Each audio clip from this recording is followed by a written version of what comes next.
Morning, everyone.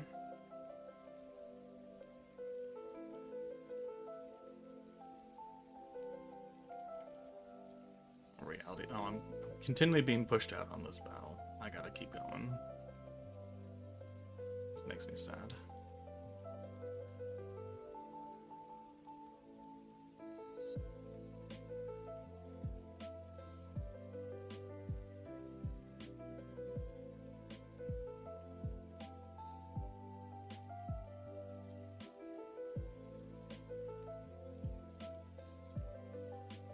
Morning, reality.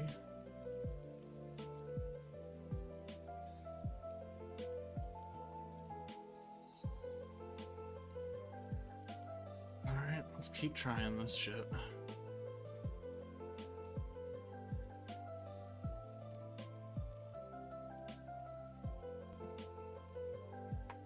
Okay.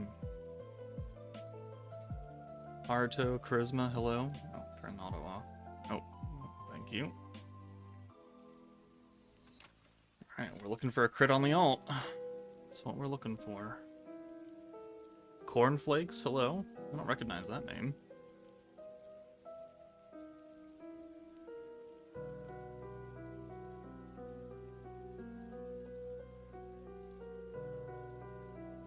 Alright, so we're in Jubilee right now. We're going for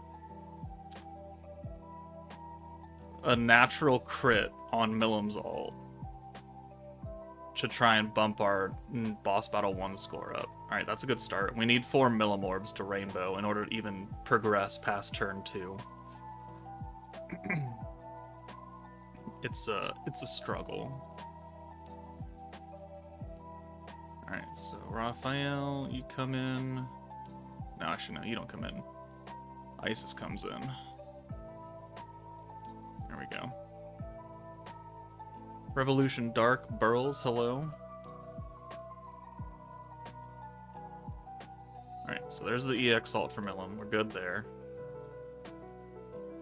And now we just need things to go our way. That's a lot of Isis orbs. It's not really what I'm looking for, but okay, sure. Alright, so Pierce, green buff, Drago, Tayden Cruz, hello. Oh, Tate, I think you were the one that asked, but for the members only stuff, I'm gonna record a Dokkan video probably sometime this coming week. I haven't done anything about Dokkan in a while. Well, I'm playing it right now, but I haven't made a video about it until what, the last, like, the anniversary summons. So we'll try it. We'll give it a shot.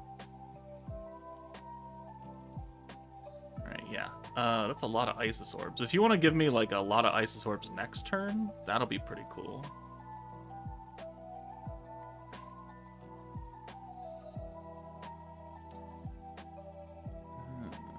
One, two, three, four, five, six. Hey Joker, will you still be streaming in 1.5 hours? I'm currently at work, but want to catch some of the stream.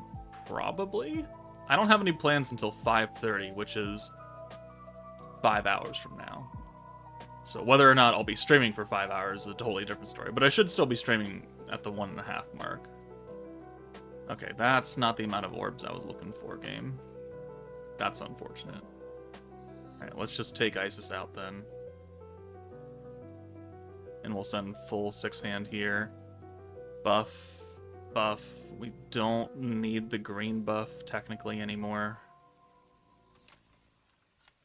And will this get us a Diablo ult?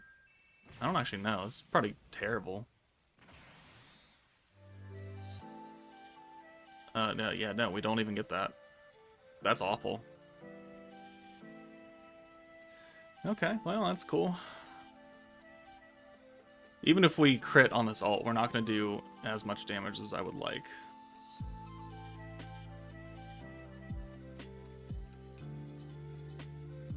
Alright, so we will Shinsha buff. Boom. We'll bring in Millim for Raphael, because he has the most orbs. And we'll swap Shinsha out for Isis. That gives us 3 Millim orbs. Debuff. I'm like, I don't want to get bumped out of top 10. That's how sweaty I want to be, is not out of top 10. Alright, Ice Assault doesn't do much. Yeah, 90k.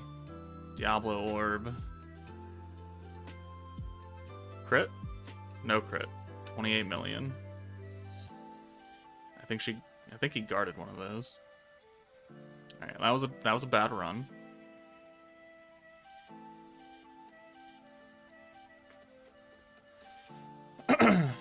Okay. Run it back.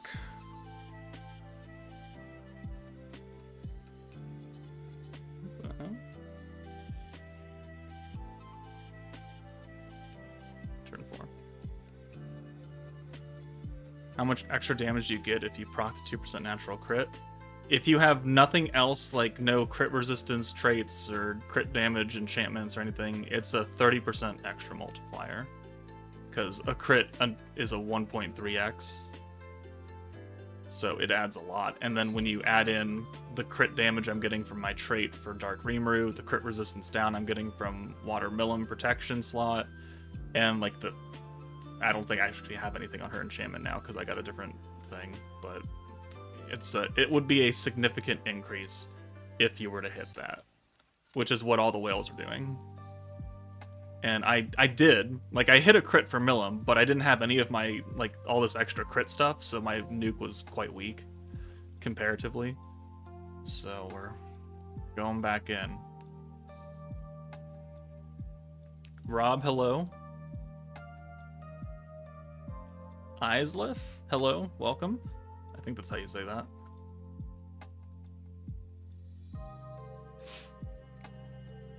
Alright, cool, yeah. Alright, another 4 Millimorbs. That's good. Means we have another run that's able to continue. So, rainbow, buff. Are we missing something here? No, we're good. So, green buff, boom, boom. And then we'll bring Isis in. Diablo Orbs are good, because this will help us get his ult. Hopefully his EX ult. If we can get enough orbs for him on turn 4. 1, 2, 3, 4, 5. And 6.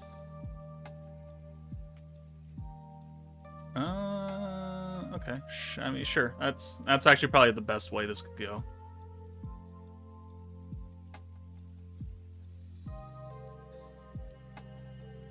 Alright.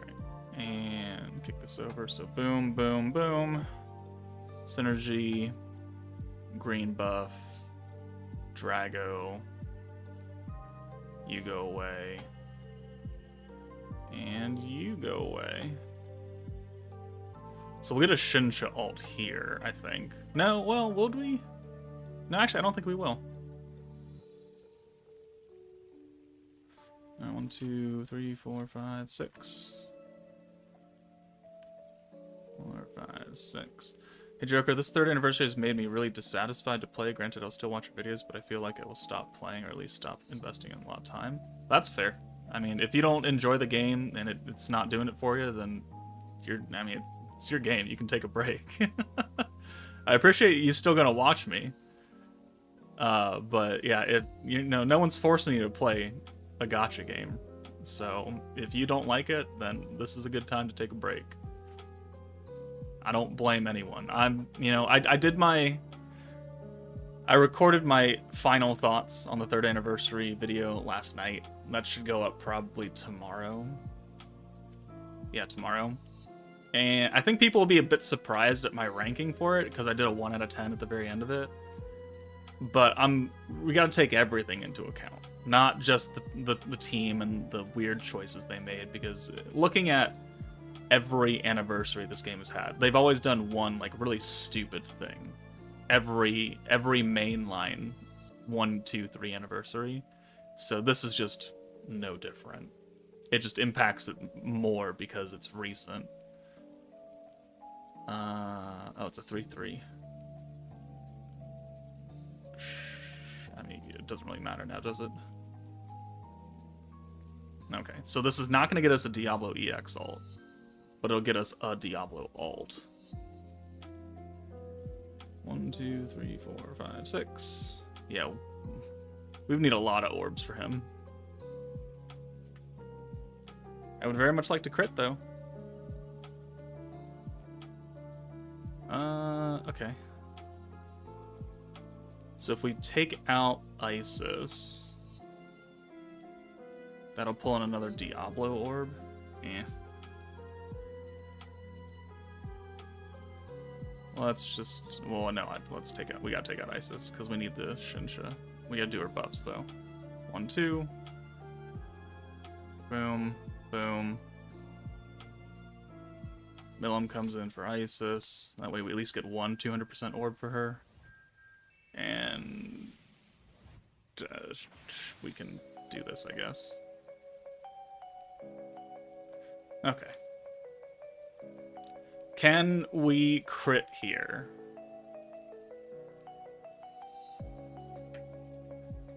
1, 2, 3, 4, 5, 6. 125. No crit. 2, 3. And... oh, he guarded that one. That's cool. Thanks a bunch for that. Is the 2 million boss battle 1 score just insane luck from orbs and crits or a different team? It's insane luck from crits and orbs. And how many Diablo ults you can get to get the extra weakness strike. And your enchantments. A lot of people ditched the Pierce and Synergy enchantments and just went full crit. So I didn't do that. I don't have the crit enchantments on my weapon. If I wanted to really maximize it, I probably should. But a little off topic, did you pull for the rerun of Beast? I did not, no. I already have Beast with 2 dupes, so I don't need to pull any more of him right now. He'll be on the 10th anniversary banner in February, so what I did buy is I bought my first copy of Topo with coins, because I only did like the tickets for him initially when his banner came out, because it was in that really smashed up slot between Annie and Worldwide and UI, and I didn't pull him, so I got him with coins, and I had like 3,600 coins, so it's not like I'm low on those at all. Oh, we need to use one more of these. How much is the max score? It's a lot. It's a lot. It's higher than what I got. Isn't synergy better than crit though? It is, but you're already getting a lot of synergy power from Diablo, whereas you're not getting anything for crit. So if you were to crit naturally, adding crit damage would enhance your score more than just stacking more synergy power or pierce power or something. It's the diminishing returns kind of thing, where it's always better to add a new buff instead of stacking on old buffs, which is why Blanc is such unnecessary value. We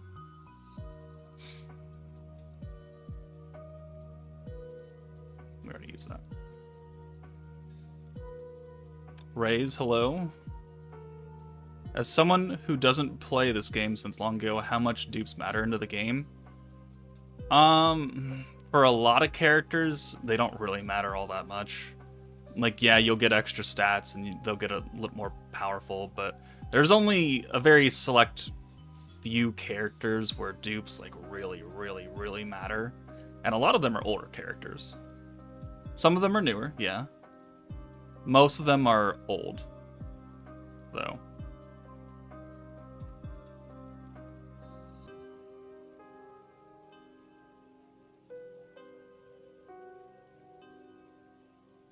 Although I say that, but now with the unbounds, well, I mean, they still don't really matter that much.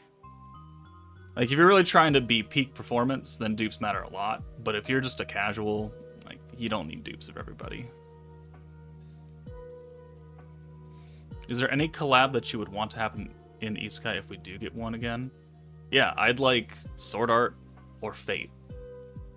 Those are like the top 2 or something. There's a lot of other shows that they could collab with that would be as good. But as for my top, like, I want like an evil Sakura from Heaven's Feel, which we're not gonna get, or I would like a Kirito Asuna Sinon because I like sword art.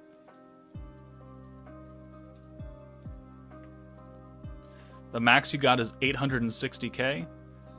That sounds about right for someone with like not the full Octagram Demon Lord team or like heavy substitutes where you're not rocking this team specifically. It sounds right.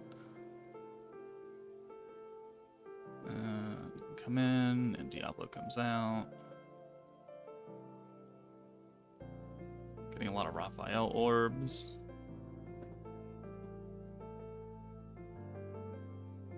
One, two, three, four, five, six. Which type of Fate? FGO or movie Fate?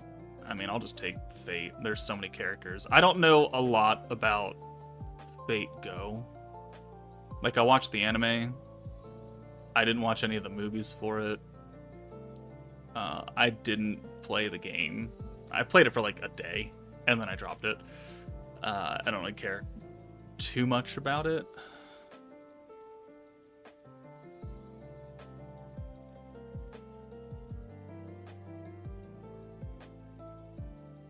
But I would prefer like Unlimited Blade Works era Heaven's Feel characters to Fate Go, just because I know them more, or maybe not more.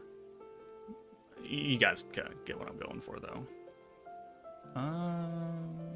Let's take out Shinsha, I guess.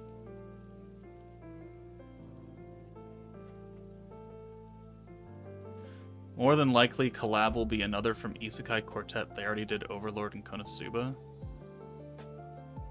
So that's Shield Hero and ReZero. And Tanya the Evil. I don't really see Tanya the Evil coming in. Like, I like Tanya the Evil. I don't really see it coming in here, though. Gross, imagine farming natural crit. Yeah, right?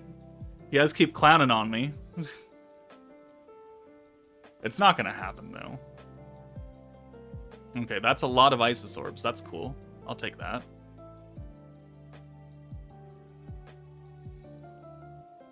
So let's take Raphael out.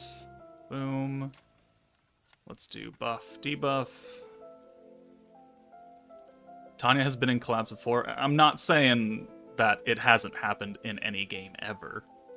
I'm just saying that for our game, like, I don't know how much sense she would make in this game. But, common sense isn't something that you associate with most gacha games traditionally, so anything is possible. I just don't foresee the saga of Tanya the Evil being implemented into our game.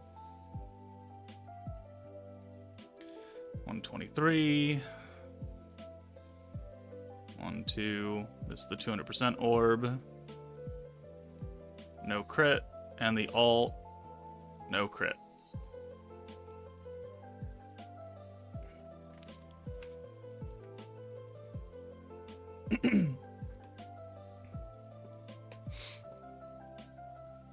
I got all the units you got minus Light Shinsha. She's kind of important. That 100% alt and 60% pierce resistance down really does a number on your score, on your damage output. Idols were brought in because Bandai Namco owns Idolmaster, so they don't have to pay a lot of money to a whole bunch of licensing people to bring them in. That's the difference. Or it's one of the differences. For them, it was an easy collab. Was it hype? No. Did it make a lot of sense? No. But it's not like we don't see pictures of slime units, or slime characters in general, all over the internet doing collabs with other pop-up shops or events, and then they're all dressed up in some kind of outfit. Butlers and maids and carnival themes and all that. Idols is easy. I'm sure they've done... I think everything has ever done a collab with an idol theme before, ever. And gotta bring Shinshin.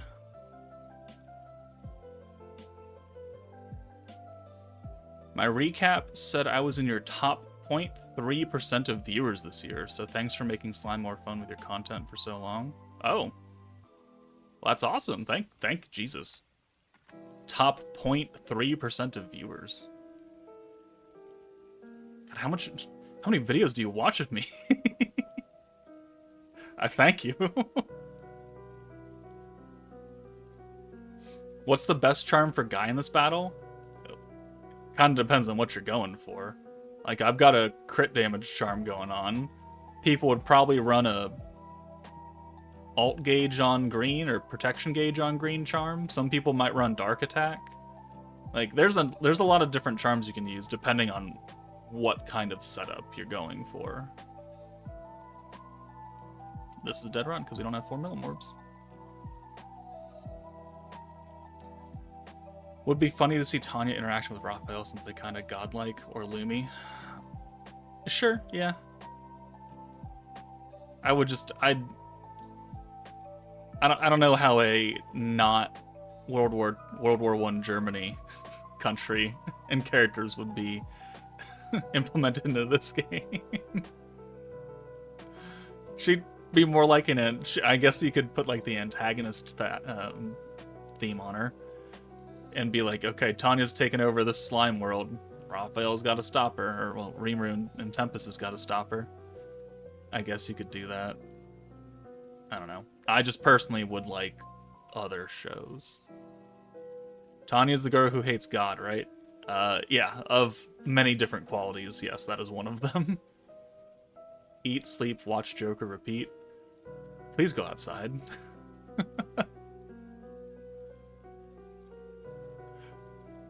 Alright. Mill buff. I watch in the background a lot while I'm playing the game. Also, you always have really good BGMs.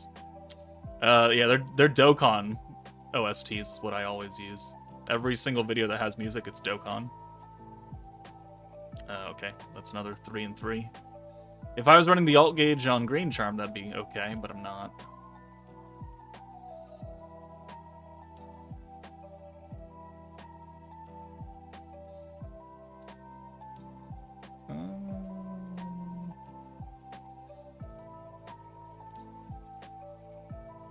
It seems to be quite windy outside.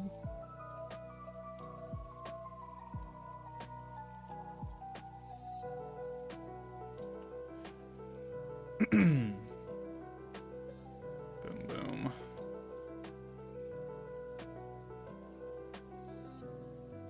And another one.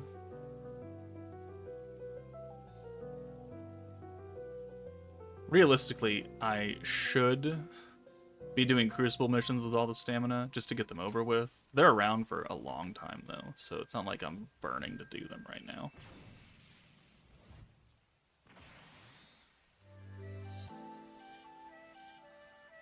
Okay, 1, 2, 3, 4.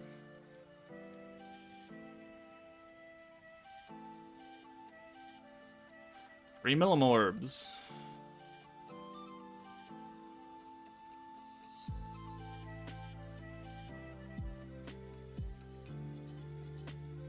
Played Dokkan for almost 9 years now. Time flies. Yeah, I started Dokkan around the 2nd anniversary to whatever the worldwide celebration was at that point. Because I was around for the to be released leader skills for the categories on global for Gogeta and Omega. And then I took a long break. I think I took like a 2-year break. And then I came back for Broly and Gogeta in 2018 when their movie came out. And then I've been playing pretty much ever since.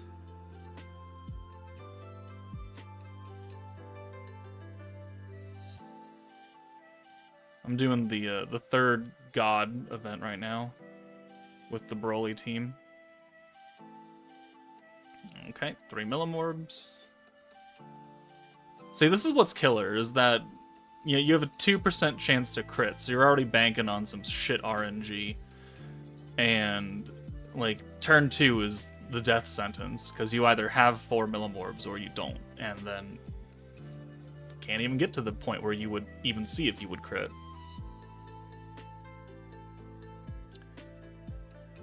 Yeah, I know what happened. I know why they did, like, unless you're giving a history lesson for other people. I know very clearly the reason why the to be released happened. You don't have to educate me about that one.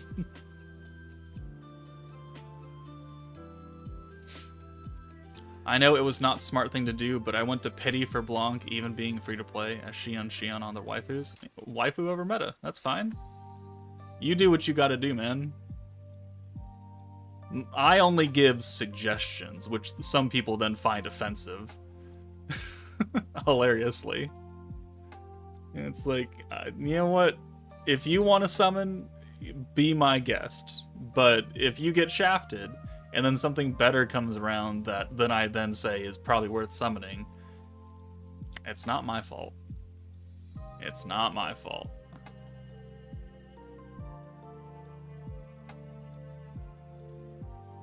Well, Tempest is heavily Japanese-inspired because of Rimuru, so Japan and Germany working together against Lumi's nation because of misunderstanding caused by Tanya. You should go send that to the devs. See if they'll yoink that.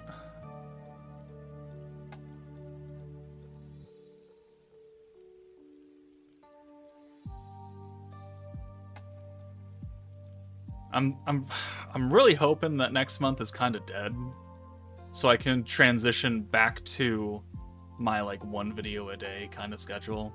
Because I've been doing like 3 video uploads for the past 2 months, and Jesus, that sucks. I'm tired. I very much long to go back to my 1 video uploads a day, where I don't have so much stuff to cover, so I can go do other things.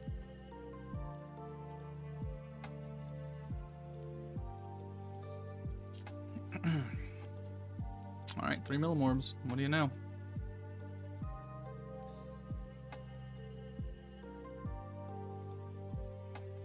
With the events of the new Valor having the Octagram Demon Lords as the first team, do you believe that there's a possibility that they're trying to make the game even more unfree-to-play friendly by making it so that you will suffer in Jubilee if you don't summon the previous banner? This would also mean that we would keep getting single-target nukers, meaning it could be the end of AoE teams.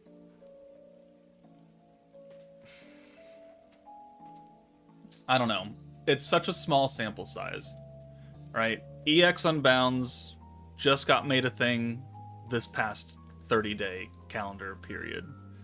And while we have not gotten any DPS AoE units, it doesn't mean we won't. We only have a very small sample size to pull from. As far as making it very unfree-to-play friendly, the game has always kind of been not free-to-play friendly. Let's not kid ourselves about that. There's way too many banners. The crystal income is pretty low. All the events are tailored to you playing like as it comes out, and then it takes forever for those events to rerun for free-to-play units to come back. Like, that's shit. There are quite a number of things that make this game not free-to-play friendly. If they continue to make Jubilees a split boss battle, that would suck, yeah, even more. Because now you're really nerfing the community down from people who don't summon versus people who can make substitute teams and get some kind of score. So we'll have to see. I know the JP players really don't like EX Unbounds. Like, they don't like the 6th and 7th ability board. They don't like the new battle cluster things being more whaley on top of whaling for dupes. Like, they don't like that shit at all. And the survey is still going on until the 29th? Yeah, the 29th. So we got like another week of that survey being out, and I really need people to put that in the survey. Like, even if they don't look at any of the global ones, just, we gotta try. So we have to let them know that what they have done for this month has been kind of not great.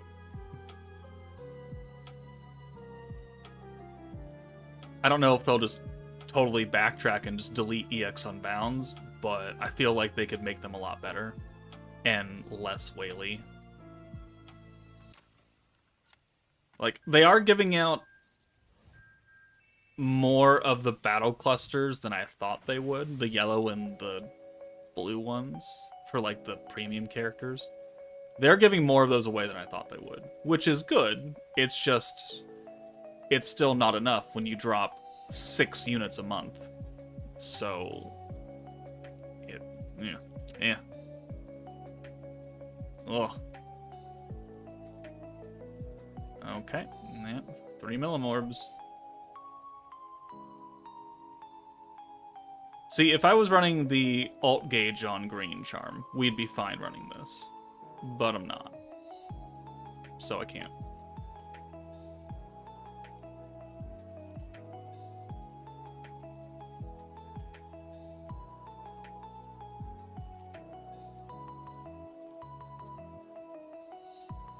This game really needs a practice arena. I would like that.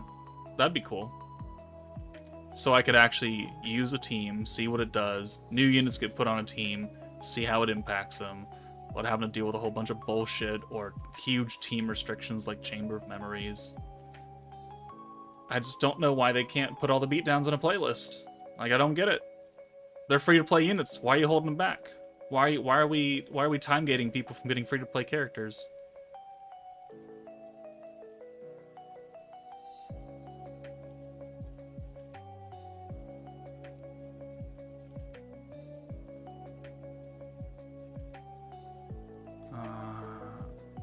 Sad, I lost my account within the first year of the game because of the weird account process, just now returning on a fresh account.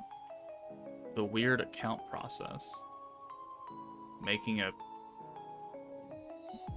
password and remembering the ID? It doesn't seem to be really any different. Like, there are systems that are better, yeah.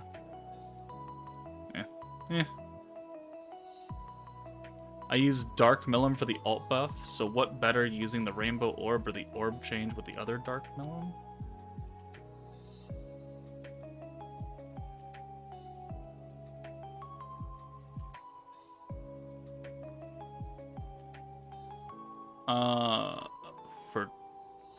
Okay, so for turn 1, probably the old Dark Millum, so you get a 6-handed green, so you get a maximum amount of points you can use on turn 2, and the Rainbow Orbs. Like, regardless of what you're trying to do, you're looking for a lot of new Millum Rainbow Orbs, because that's how you get her EX alt quickly. Because quick is the name of this game. Or this stage, at least.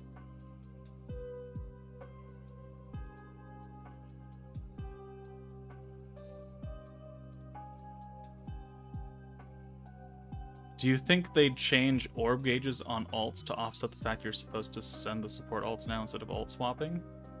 I'd love them for alts to give, like... to give a lot more gauge than what they do.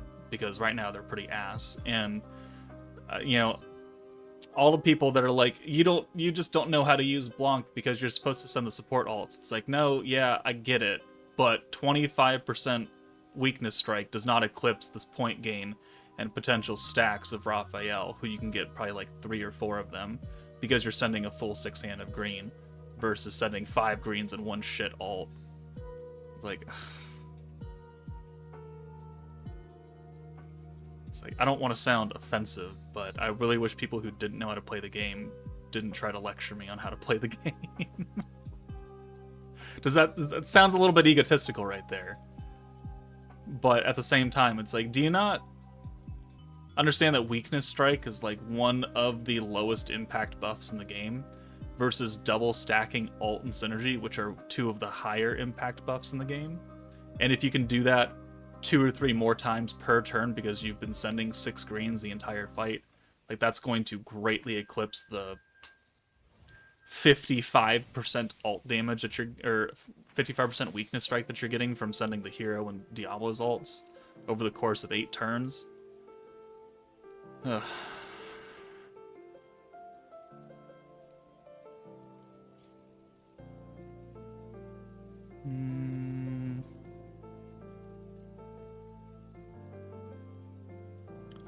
I feel you, but instead of... Okay, so...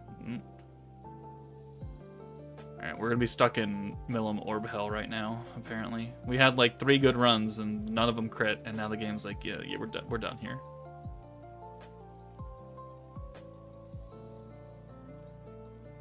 So if they upgrade the EX units to the EX Unbound, it means the AoE units can have a buff in their ult? I don't know. We don't know. we don't know jack shit about what the upgrade is going to actually do to them, apart from raising their rarity. Potentially they could get a support buff. Would it take away from their current percentage buff on their ult? I don't know. Are they just going to get raw stat increases? I don't know. Are they going to go up in level? I don't know. We know actually nothing about the process that they're going to bring in to upgrade. So I can't give you a solid answer. They haven't told us, so I can't even try to explain it. Random Gaming, hello? Okay, we sent 4 greens and we got 4 more greens back, and none of them are Millims. Well, one of them is Milim.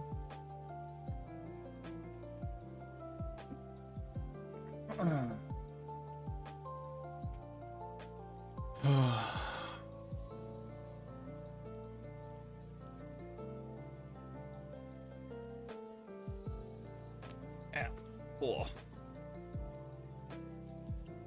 I'm going to a Naruto-themed ramen restaurant tonight for a friend's birthday. Interesting to see how that turns out. I don't watch Naruto. I am aware of Naruto. But it's not for my birthday, so they picked it. Alright, 1, 2, 3, 4. Please give me more Milim orbs. Milim.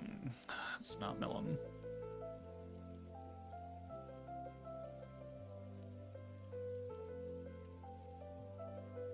Hello, everyone. How you doing? It's always fun watching your streams. Welcome. Welcome to the stream. We're doing very boring things right now, but figured I haven't streamed at all this past week, so we should probably get something in here. Because the next stream will be Tuesday.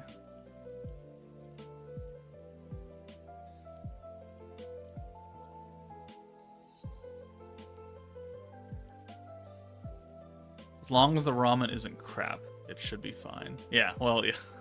If the ramen is crap, we have a different problem than just it being Naruto themed. Would you even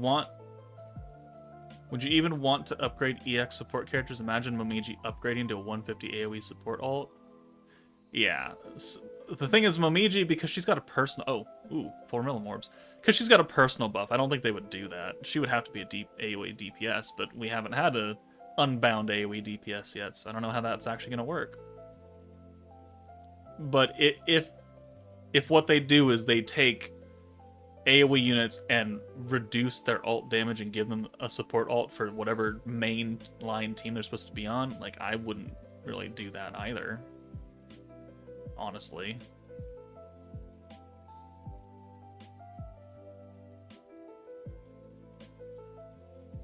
Just seeing you play is a lot fun than you think, at least to me. I'm glad someone finds it entertaining. That's a lot of Isis orbs.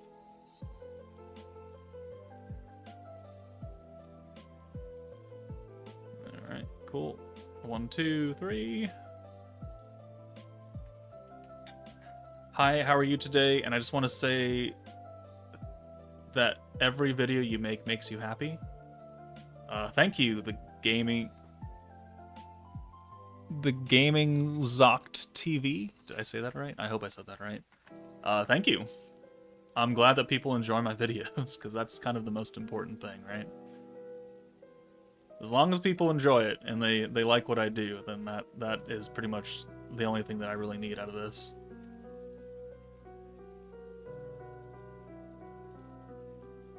When I first started the channel, I thought it would take me forever to get 1,000 subscribers, and it took about 6 months. I thought we'd hit 1,000 after like a year. And now we're at 13.5. So we're looking pretty good. We are not getting Oh, maybe. Hold on. Isis. Okay. No, actually, we can. We can get a Diablo ult here. So Isis comes out for Diablo. That pulls in 3. Do we get it, actually? I don't know. Buff.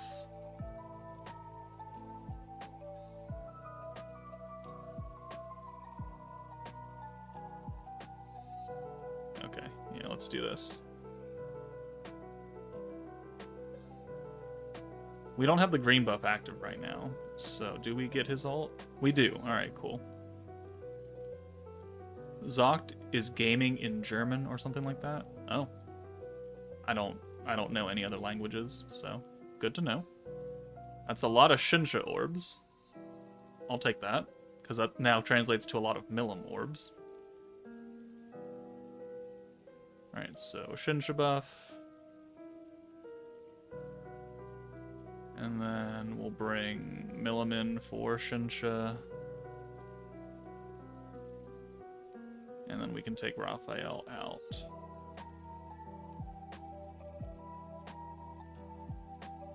Boom. One more guy. Alright, let's see how this goes. Can we crit? I'm going to send these orbs in a weird way. Isis, 91. Diablo, 124. Milim orb. Milim ult. No crit. Oh, we crit on that orb? Fuck. Come on.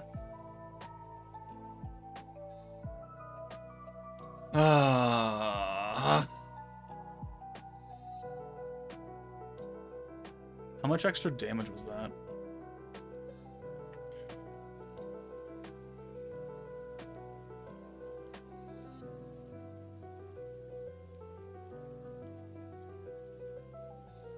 Let's go back.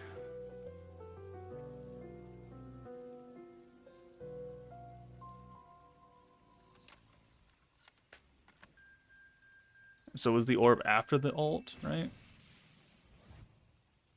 Yeah. There's the ult, and then this orb did 1.3 million damage. Yeah. So Milim normal orbs on that nuke turn do about 700 something K, and then that crit orb did 1.3 million. So there was a 500,000% increase in damage, which means that translated that to the ult, like that's a lot more damage than my 30 that I'm doing right now. That's what we're going for. We're just not getting it.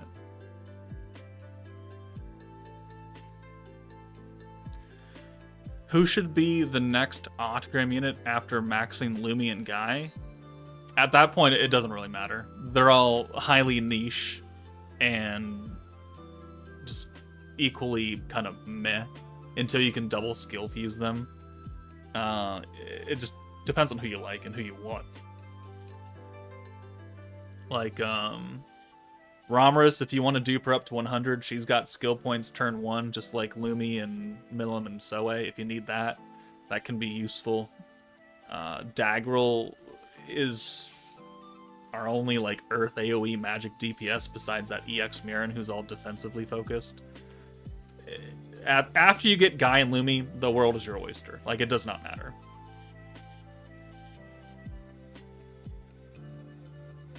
Maybe you wait and see what happens with the EX upgrades before you invest in anyone else, because maybe the EX the EX upgrades for Autogram characters, maybe it makes them really, really good, and now you need an Earth DPS in Daggerel, so you pick him up after that fact, or you need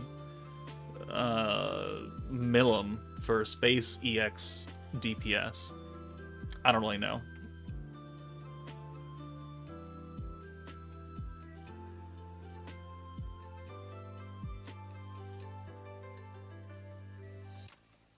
Any other games you play besides Slime and Dokkan? Not really. No. I log in every Monday on Grand Cross to get PvP gems, and I log out until the next Monday. I'm probably gonna uninstall it. Well, I'll probably give my account away to someone that likes Grand Cross.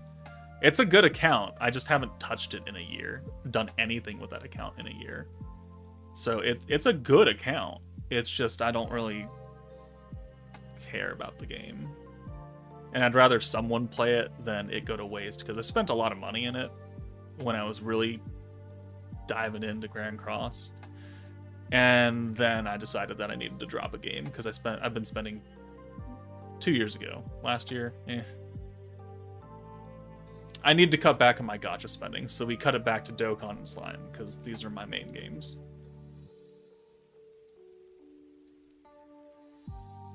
Also, is fusing Guy Orb Swap even worth it? I feel like generic Orb Swap is more worth than Fire Swap.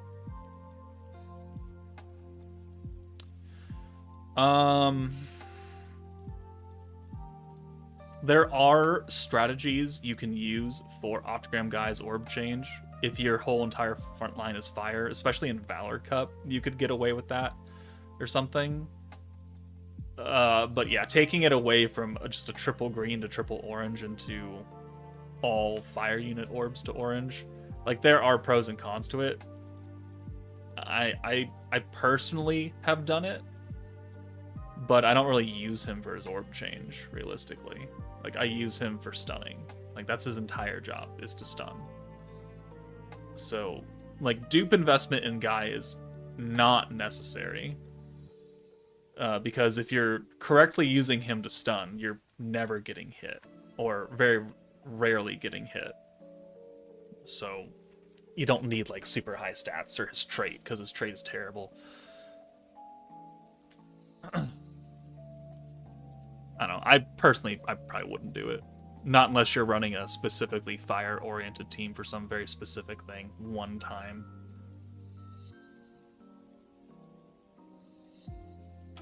Isn't 70 Cents getting a new game and not talking about that garbage they came out with? Yeah, well, they're supposed to get the Genshin style game, Origins. Oh, 5 millimorbs. Okay, all right. Yeah, they're supposed to get the Genshin open world kind of game sometime next year, I think. Maybe. I know all of the development team from Grand Cross went onto that, so they've been running with a skeleton crew.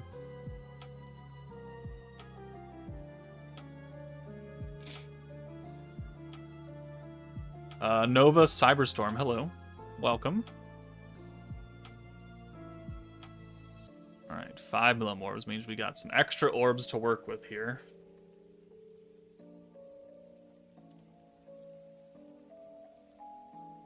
Wow, lots of millimorbs.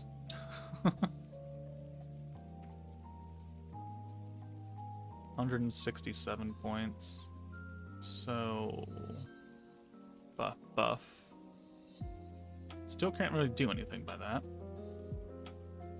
It's just that someone's gonna get an ult next turn. So let's make it Raphael, I guess. Yeah. And then we'll take Diablo out. Boom. Okay. Janemba. Bio Broly. Please kill the Fox God. Okay. 1, 2, 3, 4, 5, 6. Please crit this ult. I want to be done with this stage. I want to be done with this fight. That's a lot of Shinsho orbs.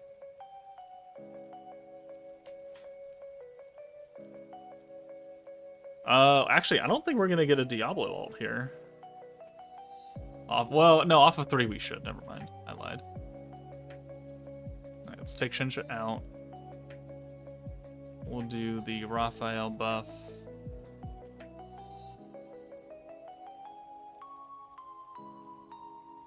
And then we'll send this. And because we got 5 rainbows on turn 2, we have enough protection gauge to get everything. 1, 2, 3, 4, 5, 6. Yep, there's Diablo ult. 99. 1, 2, and 3.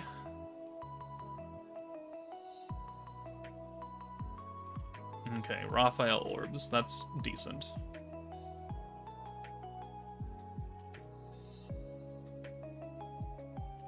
Okay.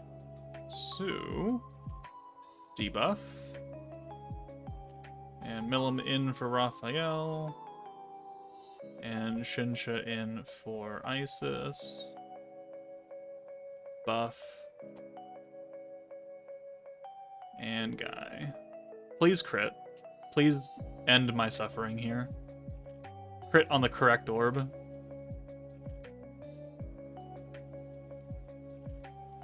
120. Please crit. Please crit. You didn't crit.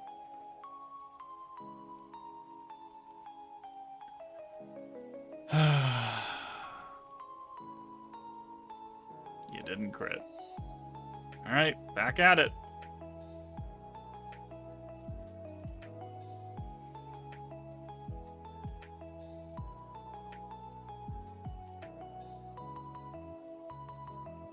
Sir, please don't go passing you. I don't know what your score is. I don't think I will be able to, though. Milim doesn't have any crit enchantments because she got a triple rainbow roll for Pierce and Synergy, so we're banking on a Dark Rimuru trait, a Water Milim trait, and a Charm for our crit. Not ideal.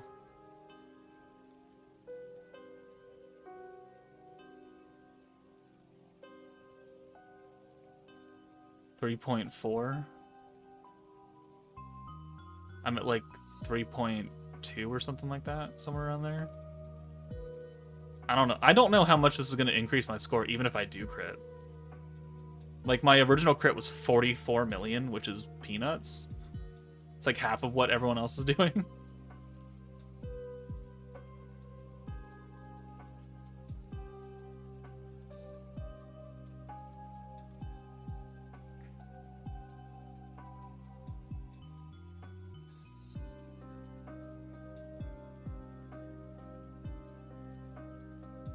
Milim orbs.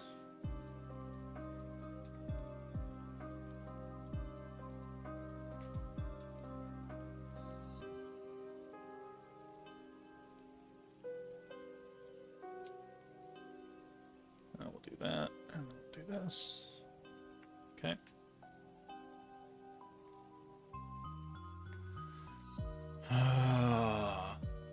Everyone, what's everyone doing today? Besides sitting here watching me. What have you done with your days so far?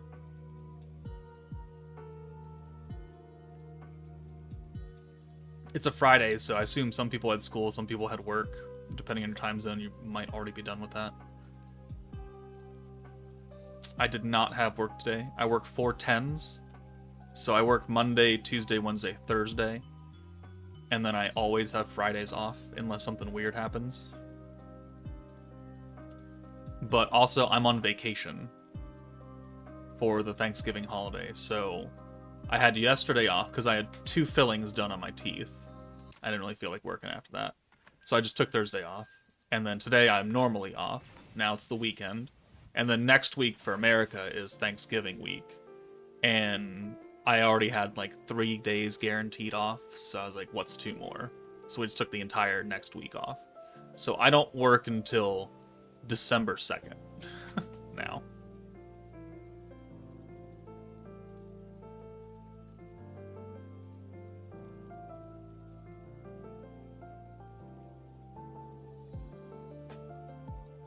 Currently just doing dailies on Slime, either listening to music, watching other videos, or doing other dailies I have on games. Prepping tutoring lessons and chilling Which Hero gotchas. Same doing dailies. Dailies. Oh, hey, 4 orbs. Nice. Tutoring lessons. Are you the tutor or are you being tutored, Kage? The tutor or the tutoree? I don't think that's the correct usage of that, but sure. You get what I'm going for.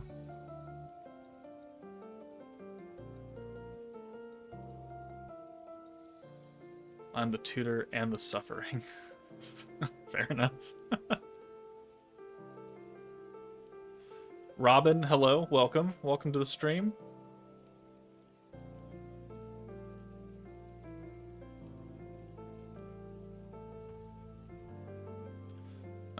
is this hand?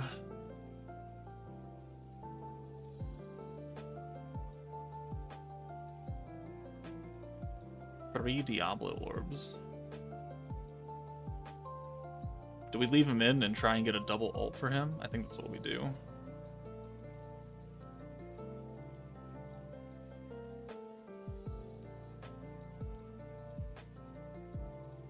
So we'll put you in here. Take Isis out. Run this hand. Trying to get, like...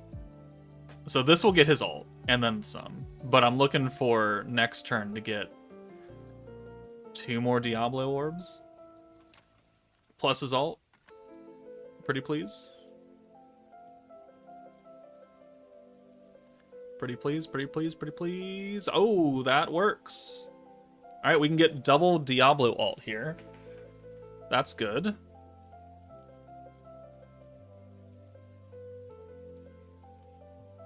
Alright, buff, buff. Technically,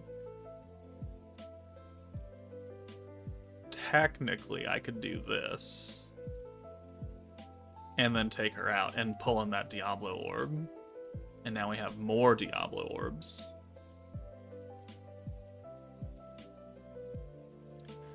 How am I? I'm doing pretty good, Robin. My gums still hurt a little bit from the fillings I had yesterday. But you know, apart from that, we're chilling. 62. 1, 2, 3, 4. And 5. So now we have another ult for Diablo, which is good. And a lot of Shinsha orbs. Okay, we can work with that.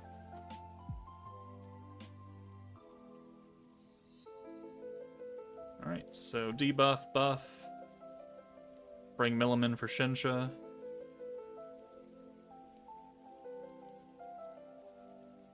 And I guess Raphael can come in. He just has a space buff going, and not you, Isis. All right, can we crit here? We have a double Diablo run. Please crit.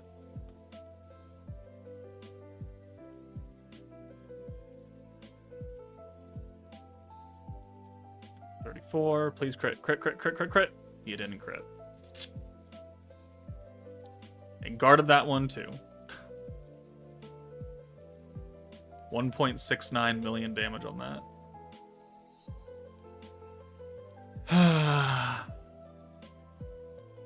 Unfortunate. Unfortunate.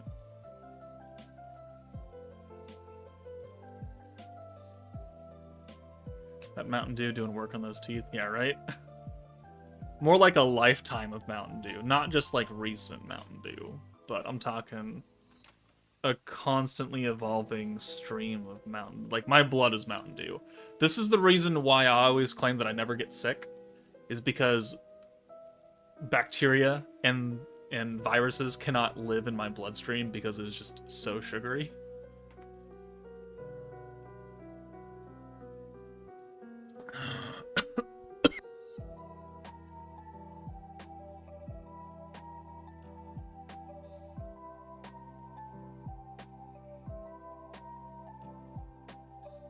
I say that as it goes down the wrong pipe and tries to kill me.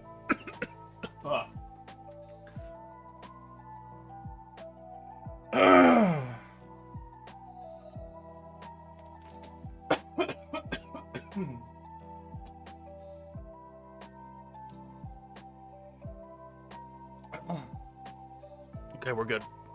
We're good. We're alive. I don't get sick. I just maybe keel over and die. It's just immediate.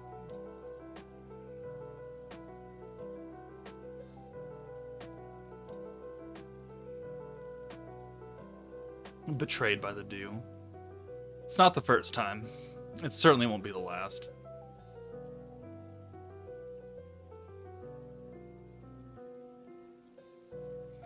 Okay.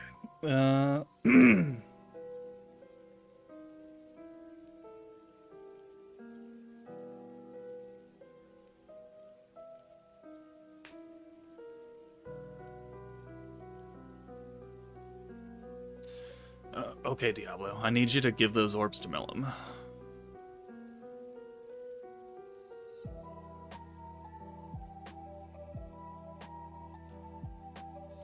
$36 million. Yeah, last time I got a 70 on that because I had Berserker active. He's still dead.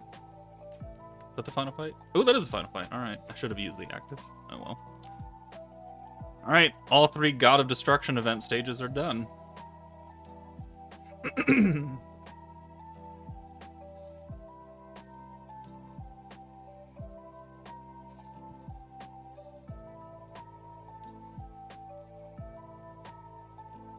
Okay, let's try this again without dying.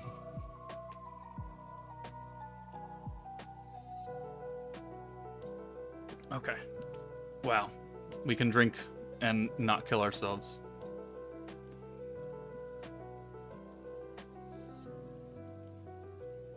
And, oh, 4 millimorbs. All right, we're in business again. Come on. I need... Oh, we got another millim incoming. I wonder if we just take Diablo out here.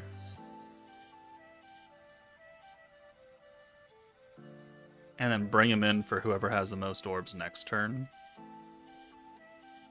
I think that's going to be the better way to do this.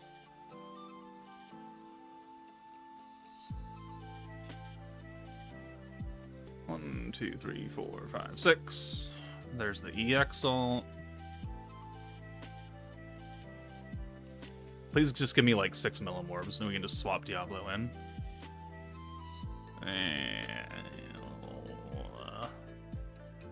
That's not really what I was going for there, game.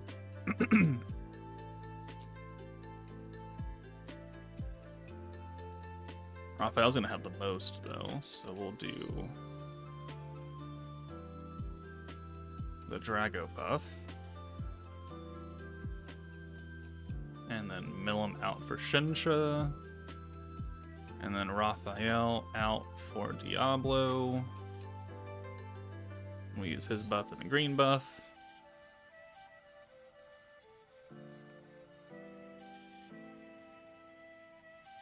And then, what's the Zeno?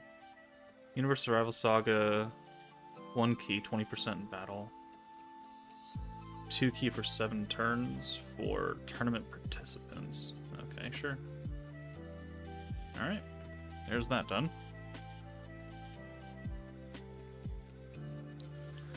1,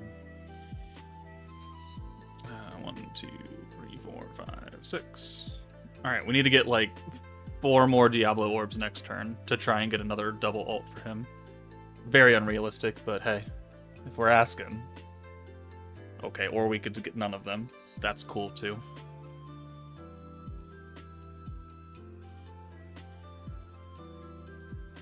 Okay.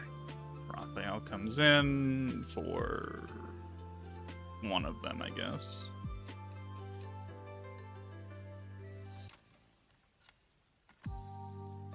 Sure. Alright.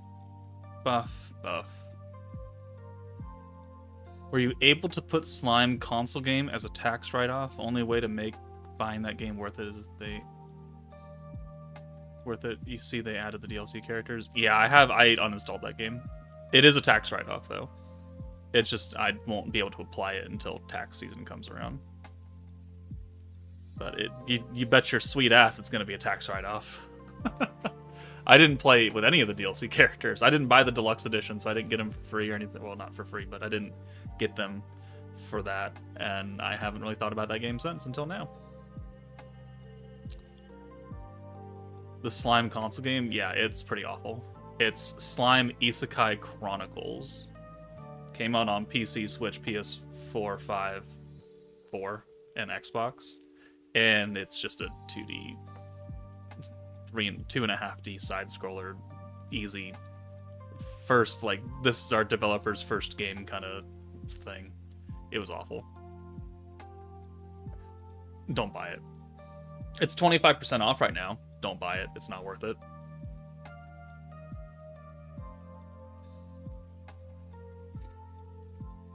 Okay, mill him in for Raphael. Yeah. And then we're actually going to take Shinsha out so we can get another Millimorb. There we go. And then debuff.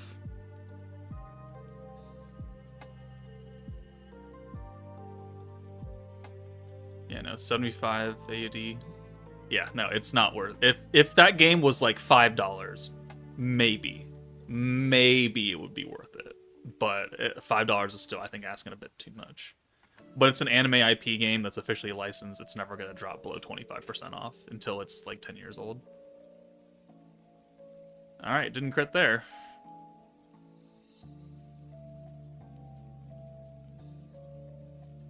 And didn't crit there.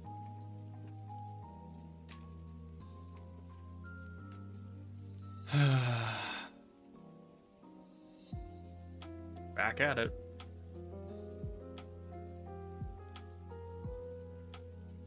Oh, I did start playing Heaven Burns Red, but playing is, I think, a bit of a overstatement.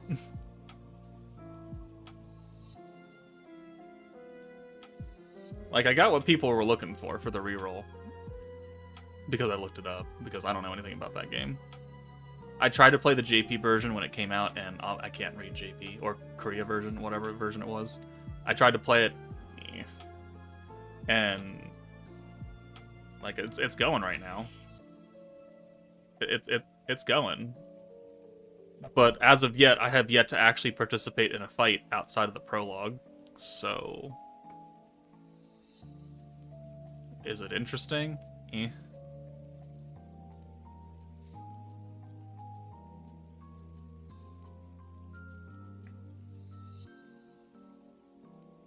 What if they add swimsuit Albus to console game waifu over meta?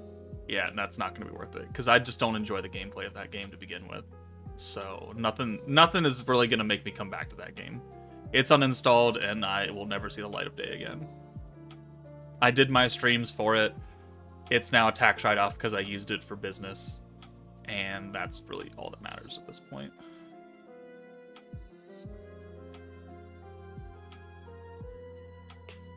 I gave it a try. Now, if they want to add Swimsuit Albus and Blanc into this game, then you know that Wallet is in danger. But that's not till next year. And we got 4 Millimorbs. All right. We're in business.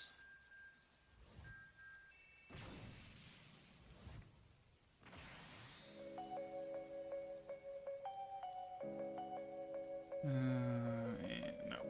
Come on. I don't know how Frank got 4 stacks of Raphael. Like, he must be running like the skill point charm or something.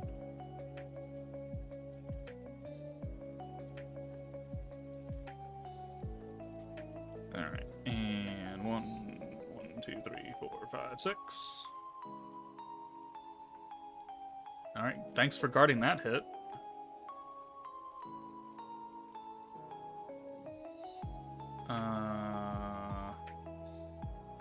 Yeah, we're to send Diablo away.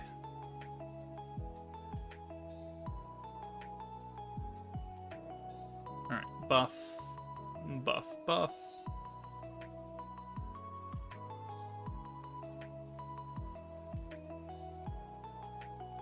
And yeah, you can come in.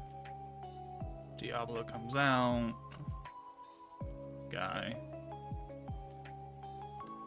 1,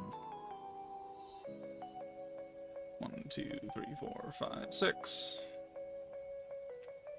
Please give me like 5 Diablo orbs or something here.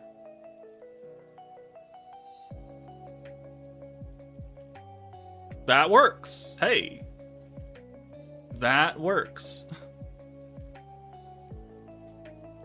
We accept those terms. Alright, buff and buff.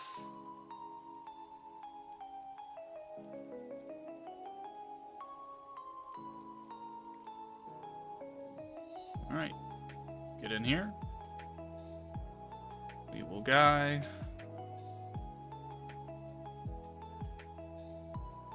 Alright. Alright, 1, 2, 3, 4, 5, 6. That's still not enough to get his EX ult, unfortunately, because I don't have the green buff active. Oh well. I guarded that hit too.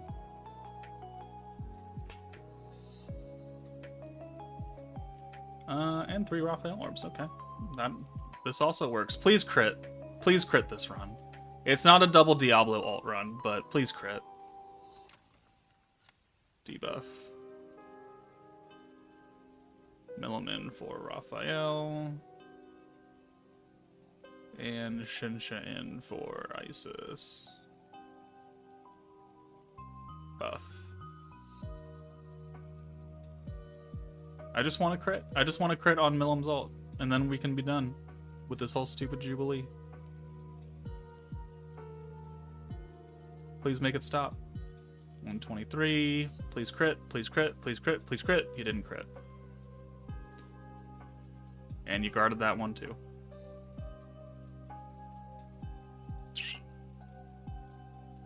Okay. Alright.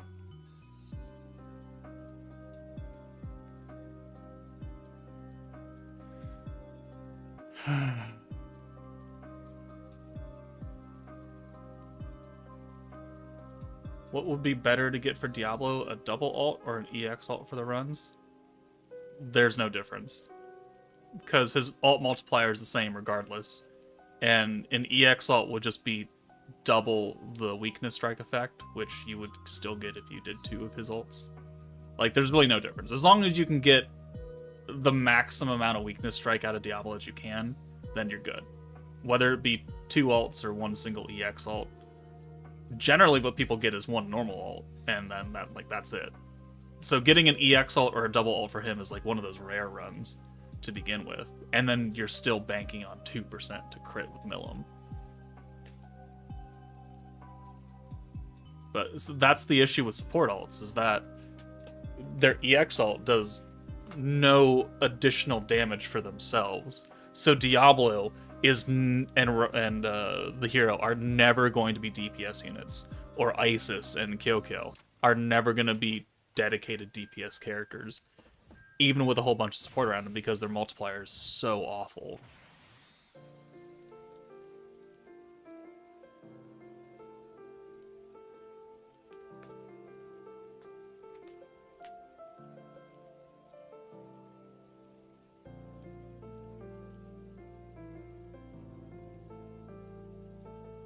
Oh, and in case people were wondering, the damage buff video is going up later today.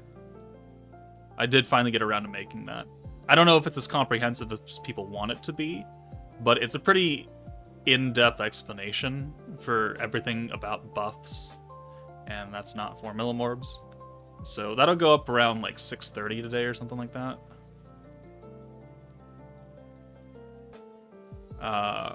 But it's a lot of background information. And then towards the end, we have like numbers and science.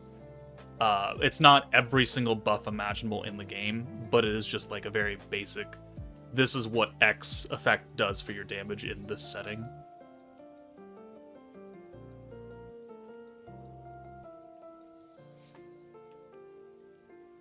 Someone gonna take that as a challenge and try and see how much damage they can get with them? I'm sure they can, but if you put 4 other supports around Diablo, and then you put 4 other supports around someone with a 300 or 600% all multiplier, guess who's going to do more damage?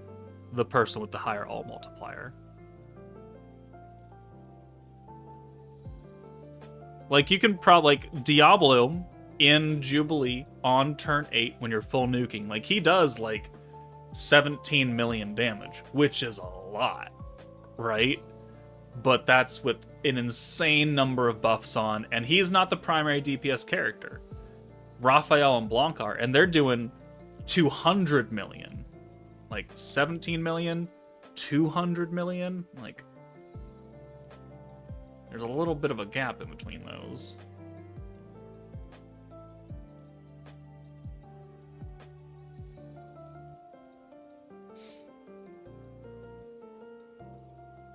Okay, yeah, that's 2 millimorbs. Excellent.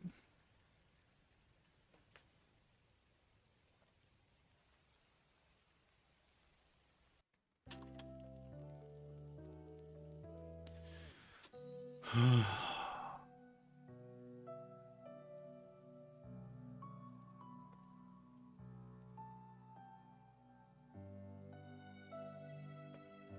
the hell?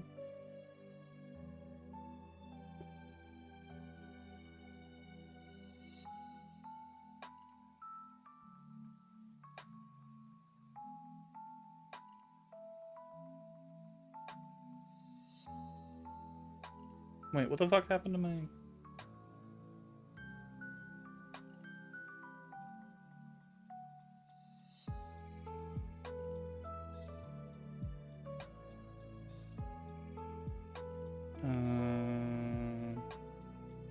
I don't think this is the right account.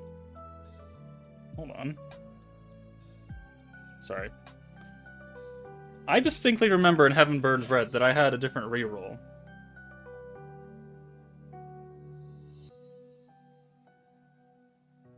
Because I remember having 3 SSRs and being like, okay, that's the account.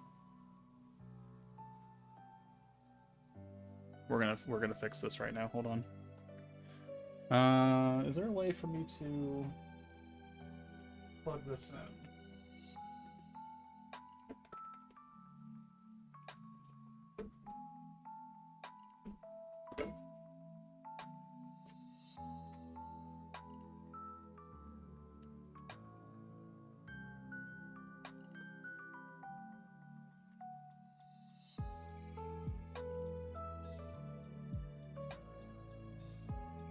Let's see if this will work.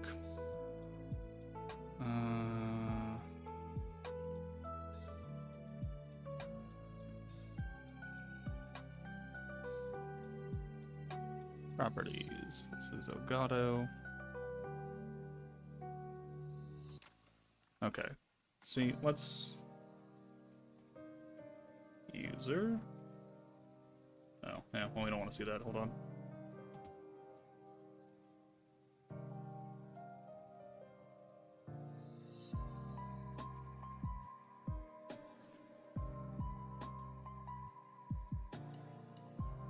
What about this one?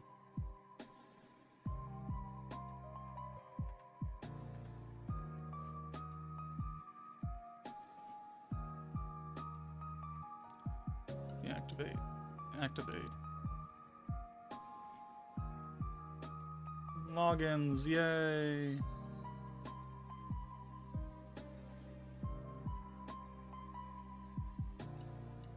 I remember getting like the starstruck girl in the China dress, and I remember getting some other double SS unit.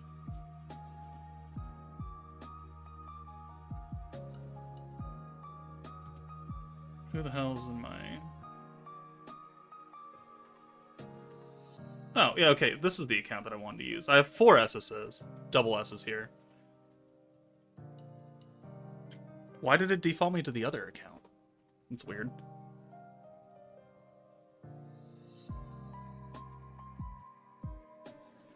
Yeah, this is what I need an attacker. I'm realizing that now. I don't have an attacker.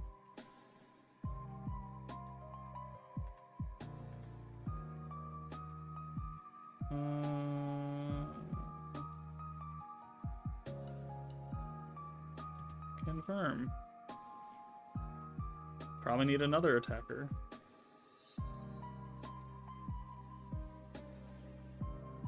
Yeah, let's do that.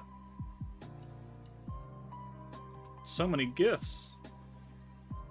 What game even is this? So, this is called Heaven Burns Red. And it is... the story, at least, is written by the guy who did Angel Beats. It came out on JP like 2 or 3 years ago, and it just got a global release like this week.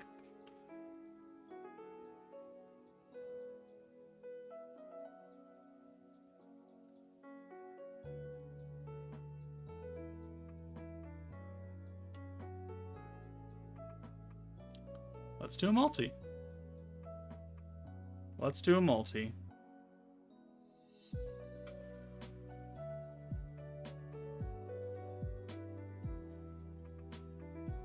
Well, we didn't get really anyone. Yeah, okay, cool. Although, gameplay-wise, I haven't really been able to do any gameplay, because it's more like a visual novel that has some battling in it. So it's like 80% visual novel, where it's a lot of talking, a lot of pressing through dialogue screens, a lot of building relationships with your characters, which I'm not really a big fan of. But the fact that it's got Jun Maeda's name attached to it made me interested. So whether or not I stick with it is a different story.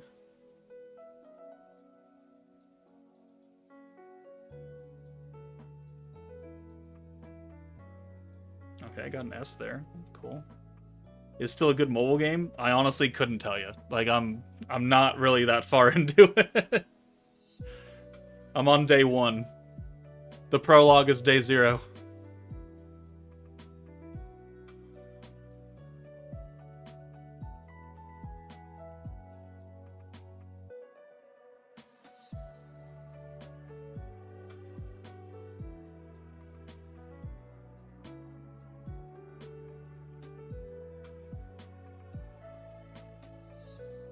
Okay, well, I found the account that I want to use. I guess we can take this out. Boom. Active Slime. Unless you guys want to watch Dokkan. Because I'm gonna be honest with you, I'm kind of tired of fishing for crits. It ain't gonna happen. I should probably just give up.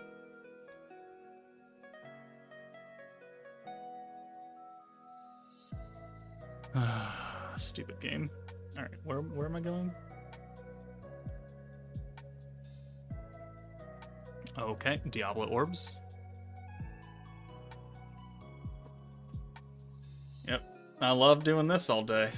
This is how I wanted to spend my day, is resetting over and over and over and over again.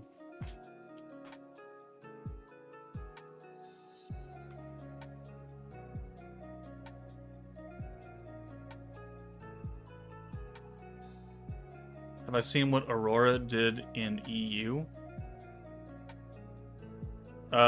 Is that the I got first place without doing boss battle 2? Yeah, I saw that.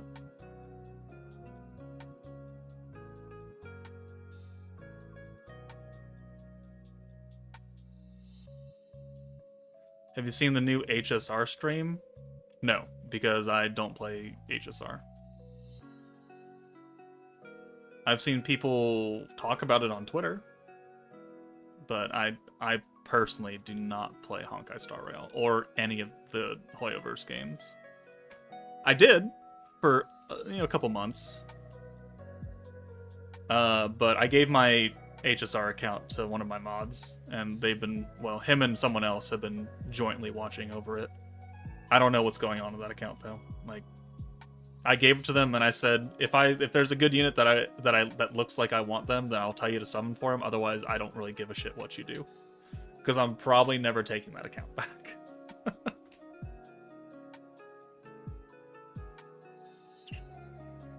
So I'm not really privy to all those kind of open world gacha games. Like, I played Tower of Fantasy for like a week, didn't really enjoy it. I played Genshin for a couple streams very early on in my YouTube career. I didn't really enjoy that either. I played Star Rail, and while it is turn-based, and I do like turn-based games, I just got bored. Because once you hit like the end of the story when it was out, like, it was just gear rerolling, and that was just stupid and awful and painful, and I hated it, so I didn't want to do that. And also, it was just another game that I wanted to spend money in, and I didn't need to spend money in. So we cut it out. Nothing against the game. Like, Star Rail did look and play very well. I just personally didn't enjoy the grind. Because there was no real end game. There was like that universe thingamabobber. It was like a wave kind of thing. It's like, yeah, you did that, that's cool, but then you were still going for ridiculous gear RNG, and I despise that. So I did not want to do that. Oh, I need more stamina, yay. And obviously Hoyoverse is doing something right when they have 4 games that are like top grossing at any given point, right? So they've got a good formula, and it's really working for them. It's just that, you know, not everyone likes those kinds of games. Not everyone likes that kind of end game or play style or whatever. And I personally was like, eh. Okay,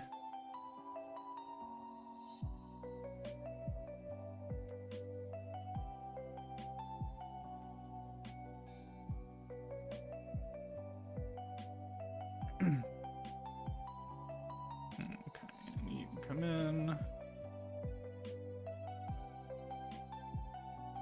Do you think we'll get a proper Christmas meta next month? Festive Memories as a Force is right there. Yeah, it is right there. It doesn't mean they're going to give it to us.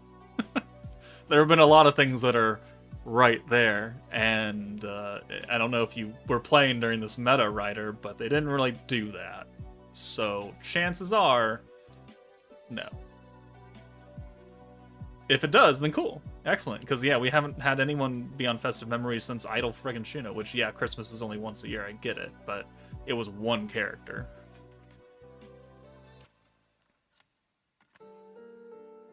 So whether or not it happens is an entirely different story. Have I been keeping it with Daima? No. Not a big chibi guy. And that was like one of the least enjoyable things about GT when I was growing up is Kid Goku. And Daima, now everyone is a kid. I understand it's a story. I get it's Toriyama's like last full-length work. I get it. Not on the hype train for it. All I know is that Daima means more content for Dokkan. And that's pretty much how I'm looking at it. But I have not watched any singular episode of Daima. I've seen snippets and stuff from the Dokkan YouTubers and goddammit, and Twitter, but I'm not really fussed about it. Fake Dragon Ball fan? Eh. I don't have to like everything that Dragon Ball puts out. Oh my god, I'm in a fight. I think it's still a tutorial fight, actually.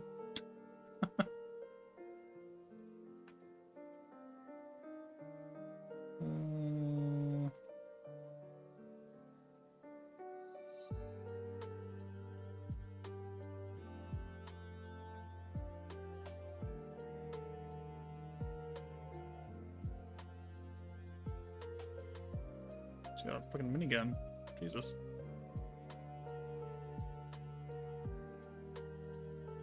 Oh, so here's the combat for Heaven Burns Red. Right? It's turn-based again.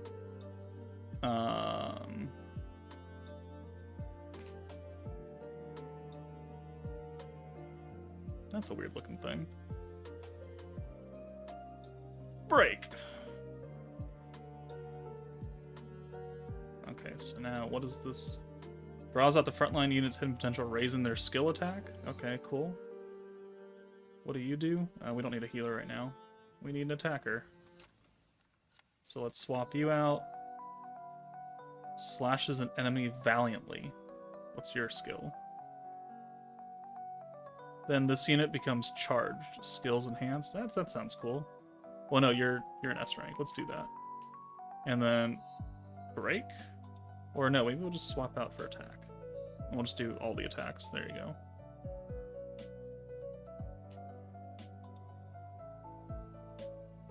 Does she have like a crab claw? Oh, it's dead. Oh, it's dead. Yeah, we won. Okay, well that's Heaven Burns Red combat right there. Moving back. I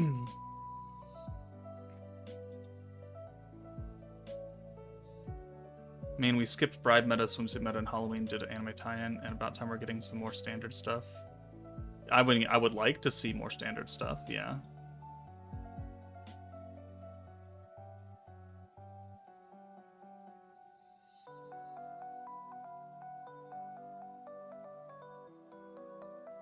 Flying over with a gun and then firing looks odd.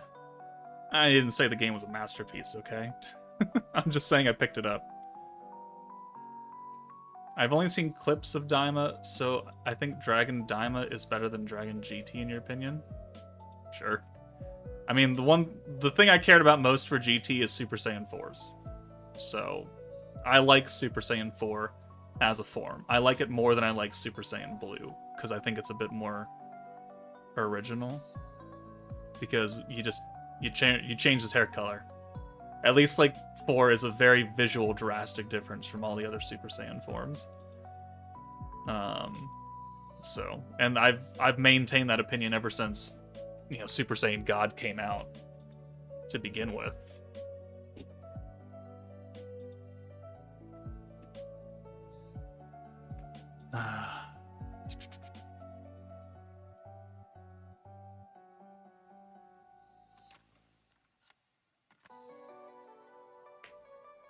What should we prioritize for the new hammers in Slime? For the crystal hammers? I don't know, like, a lot of the sweats are prioritizing Valor Cup stuff, so the jackets and the HP bracelets, so they can get a higher score in ranked Valor. But you could do some attack gear for your strong nukers. Like, I gave this Millimut and a level 80 Awakened Claw, just because I wanted to do more damage. But, I mean, not everyone needs an Awakened Claw, or an 8-star Claw, or 8-star just whatever in general.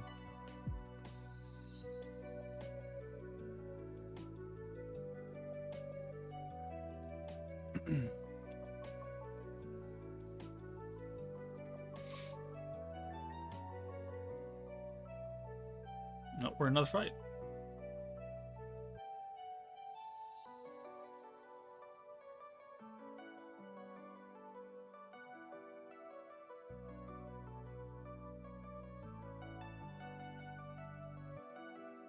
Okay. And boom.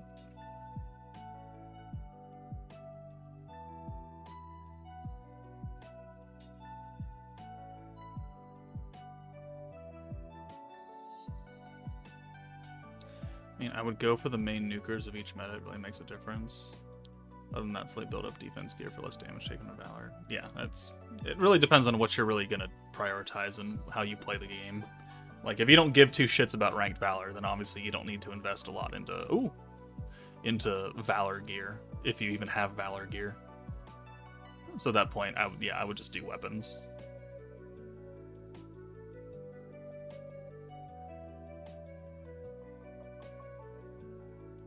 And you're in.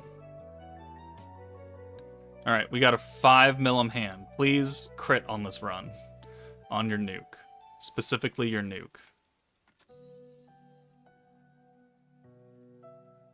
Oh, there's a crit.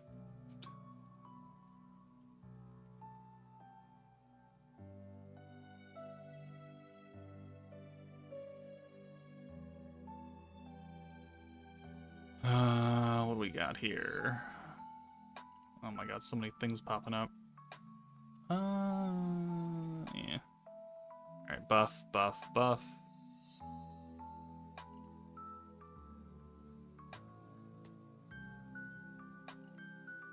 We'll get Millim out. That's 3 Diablo orbs with another one incoming. I think we leave him in. We try and get a double ult. I think that's what we're going to try and do here. We do need to bring Shinshin, though.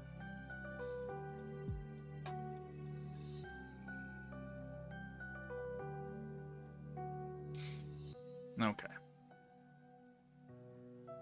Going for a double ult. Whether or not it happens, different story. But we're going to need, like, 4 more Diablo orbs.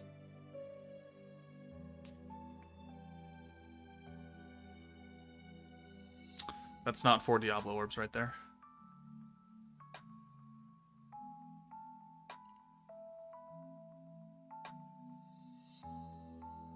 Okay. Alright. Buff, buff. What's this next incoming orb? It's another Diablo. Saying we could do this. It's not going to matter. It's not going to get us another ult for him.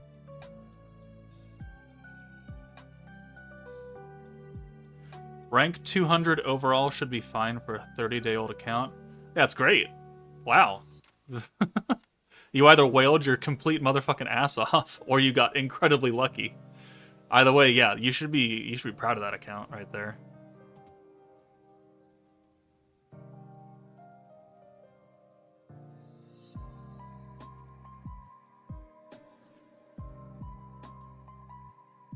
And okay, 3 Roth orbs.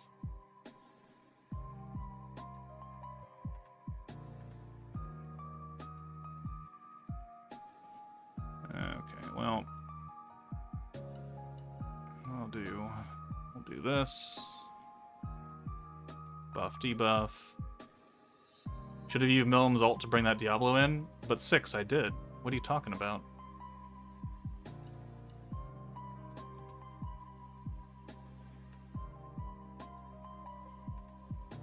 Alright, Millam. I'm gonna need you to work with me here. That's not working with me.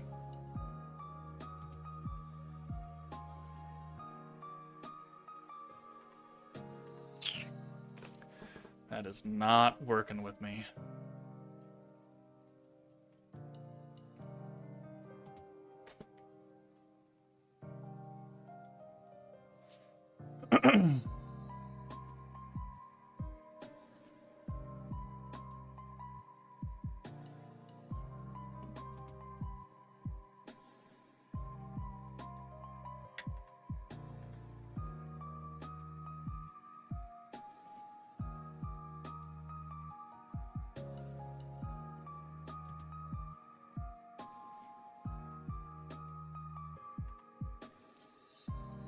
I think he meant the previous turn before you do it, then when he did had an ult. Oh, sure, yeah. Having another Diablo orb wouldn't have gotten him another ult, I don't think, though. We would have needed a 4th orb in there. Yeah.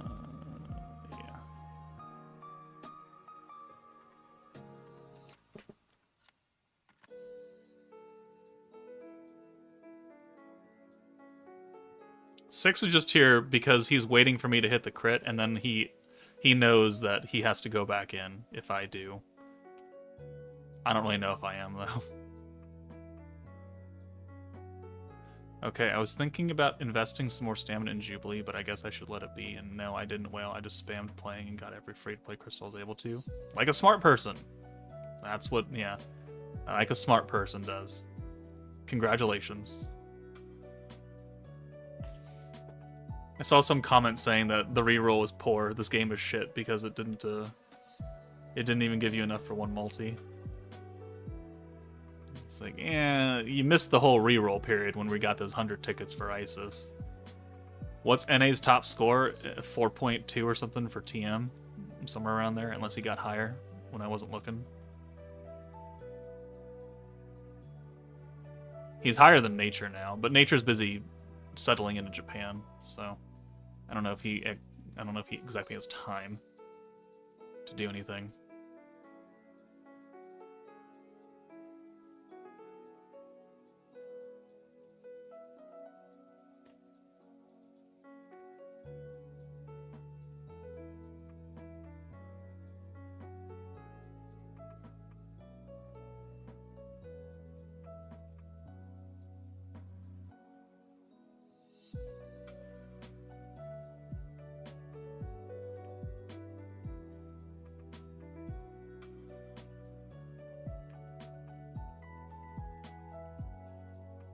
Okay, and look, 2 millimorbs. Huzzah! Alright, we're done with that.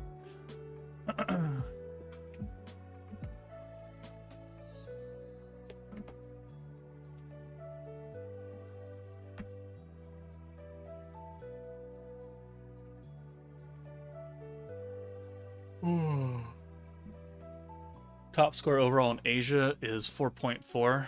Yeah, I think that's Aurora.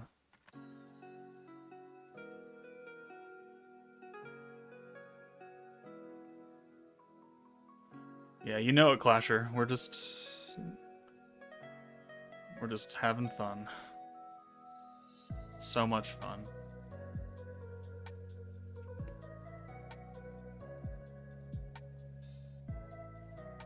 I mean, I got Isis and a Mills from the 100 tickets and saved every crystal for third Annie.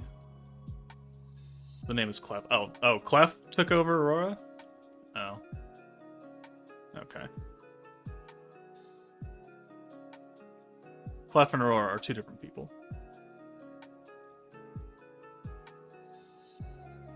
They're both in the Discord, though. And, okay, thanks, Diablo. Thanks for stealing all those. Oh, sorry, we're talking about Asia. Aurora's EU, yeah. I can't remember if Aurora has a maxed out ODL team or a maxed out DG team. I would assume that it was ODL. No, Clef should be the #1 person in Asia. He always is.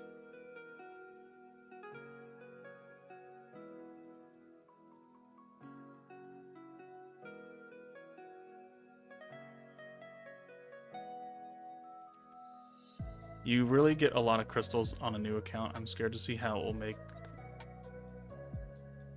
now that you've milked all the crystals from early game. Yeah, crystal income once you hit mid to late game is really bad. Like, really bad. So you're really banking on Jubilees and Valor seasons. Thankfully not ranked Valor.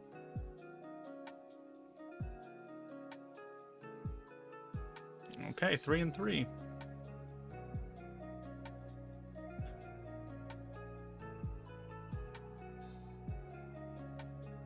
Question. Any advice for those that have run out of weapon armor inventory and see buying space with magic crystals as a waste?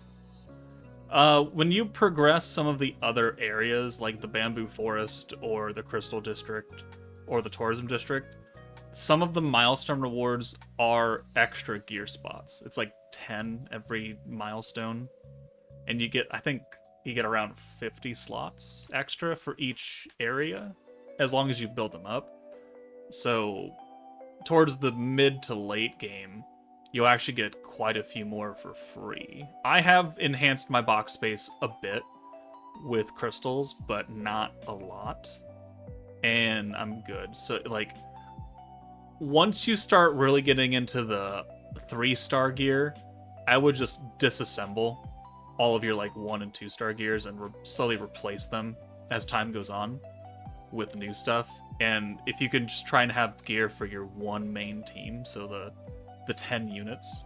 So ideally, you only need 10 bracelets or 10 accessories at any point, because there's only ever going to be 10 units in a team, and they're not specific. And then you have like jackets and weapons for your one primary team, and that should leave you enough gear to pretty much do anything, because you're generally only using the one team. Generally. Not always, but most of the time.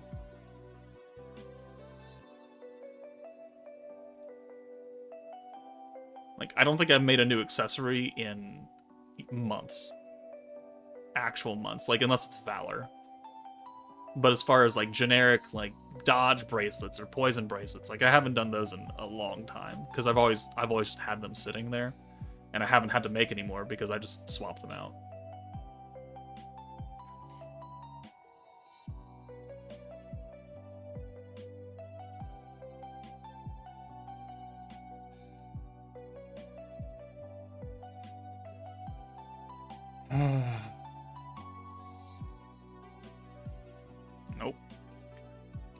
Nope.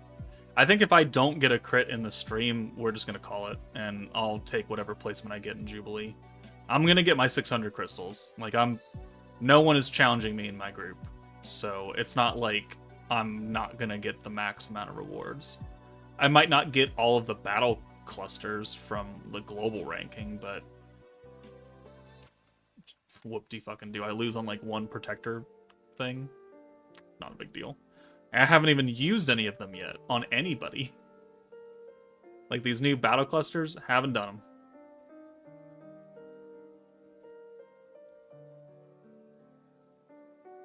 Also probably why my Millum does not hit nearly as hard as other people's, because they have investment into her ability boards, her Unbound board, and I do not.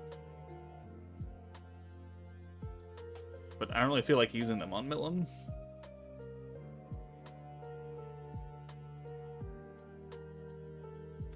I stopped playing for a bit, and the welcome back stuff gives you a lot of generic gear. My inventory filled up really fast. I'll concentrate on getting bamboo forests, etc. open ASAP. Oh, look, another 3-3. What do you know?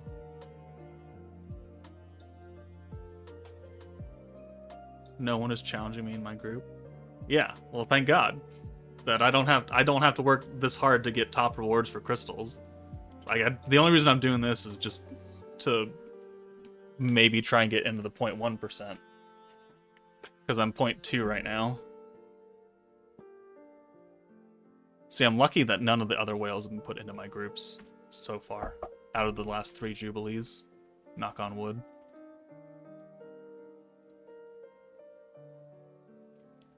What accessories do I usually use? I mean, that's... the ones I have most awakened are generally the stun dodge ones. Because when the beginning of the game, stun could have been a probable issue. And I just have those built up for the beginning of my game.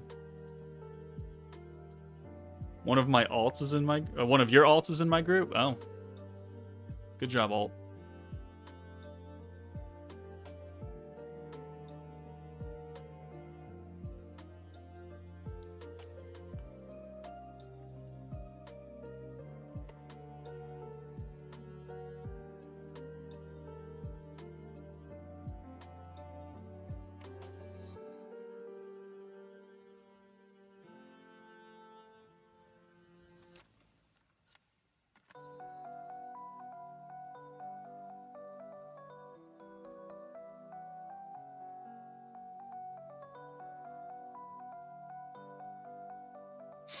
Okay. Boom, boom. What server are you on? I'm on... Well, global is not a server. It's 4 different servers. JP, North America, Europe, and Asia. I'm on the North America server, because I live in North America. Which, the North America server encompasses a lot more than just North America, but...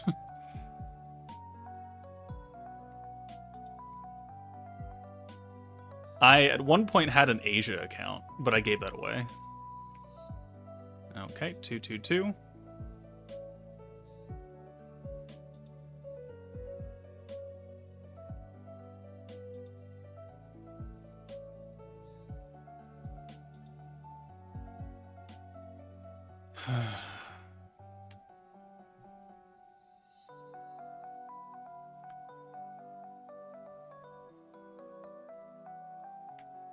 I just want to crit, come on. You know, laws of probability means that out of 100 runs, I should at least get 2 of them, right? That's not how that works. But I wish it was.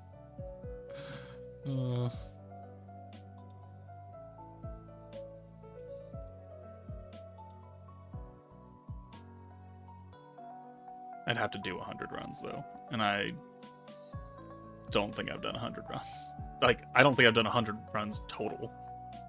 Oh my god, another 3-3.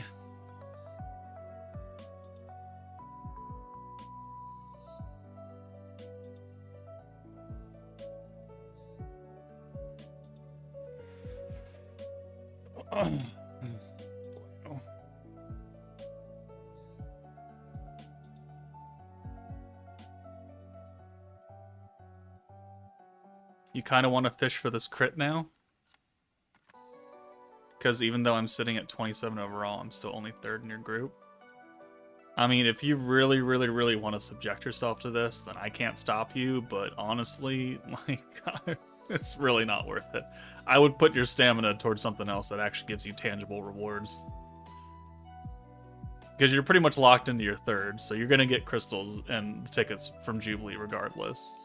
I would much rather you spend your stamina on more fruitful things, like doing Crucible missions or progressing through story quests to unlock all the other different areas.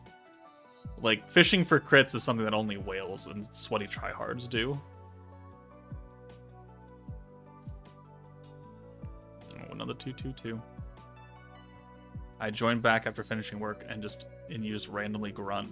And well, because I knew that you were joining back, so I had to make it memorable for you, right?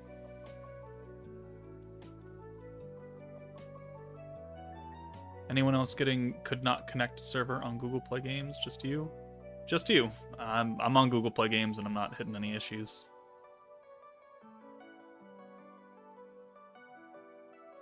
I don't know what to tell you.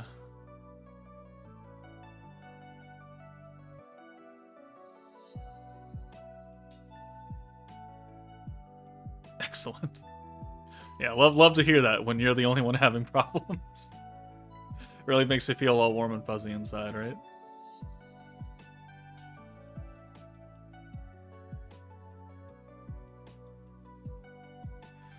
Please, millimorbs.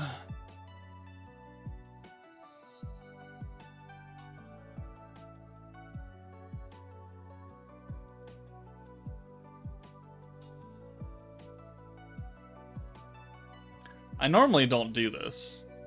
Like, I normally don't fish for natural anything. Like, whatever my best run is with whatever team I'm using, like, we'll take it. And as long as I'm first in my group and I get the max rewards, then we're normally good. I don't really know what's compelling me to do this any further, because it's not like I'm going to super jump up in the ranks, because I don't have a maxed out Millim. I don't have enchanted crit gear. Like, realistically, I'm not jumping that far ahead.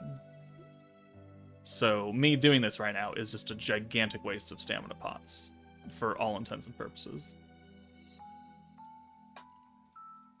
So I think, yeah, once we run out of stamina here, which I think is this run or the next run, we're just going to be done with Jubilee. Oh, yeah, thanks, Shinsha. Really appreciate that. Joker slowly dying inside from Milm not critting. Yep. By the way, is Autogram Lumi's protection gauge trait good enough to exchange on one of the big three? Only have Gazel and Earth Millim? Yeah, if you've got Lumi with dupes, she's not gonna she'll give you more from net positive gains, because Gazel at level 92 or any of the big three, they give you 11 total. And Lumi, for the first 3 turns, gives you 15 points for protection. So as long as you leave her up front, she's going to get you more than what the big three would. It's just that initial starting value, the big three give you the most. But if you don't have two, or if you don't have one of them and you only have 2 of the big three, then putting Lumi in is a great substitute, because it's almost as good on turn 1, and, well, turn 2.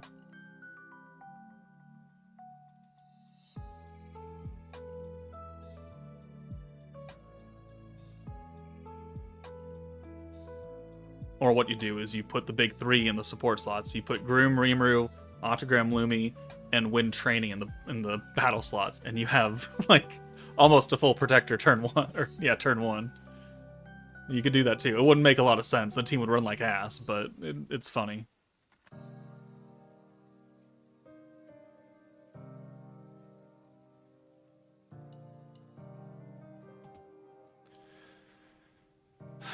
Can I get one more good Millim run, please? With this last gasp of stamina.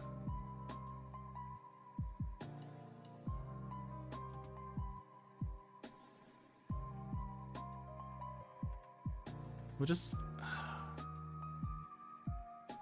Alright, what do we do after this stream, chat? What do you guys want me to do after this? Because we could just go into Crucible and run auto 3 times for the next 40 missions and get that out of the way.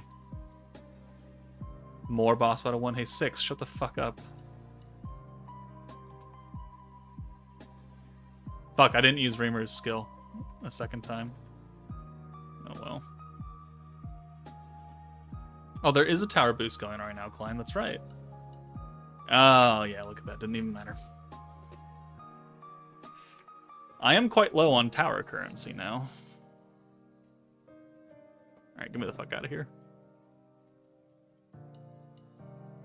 Facility construction. Ooh, what's done? One of my long buildings.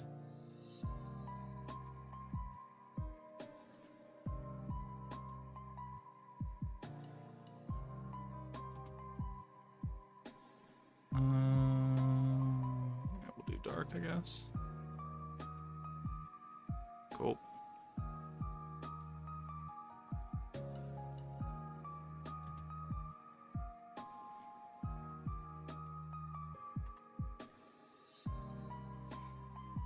Do I have anything for tower for the union stuff? I don't think I do.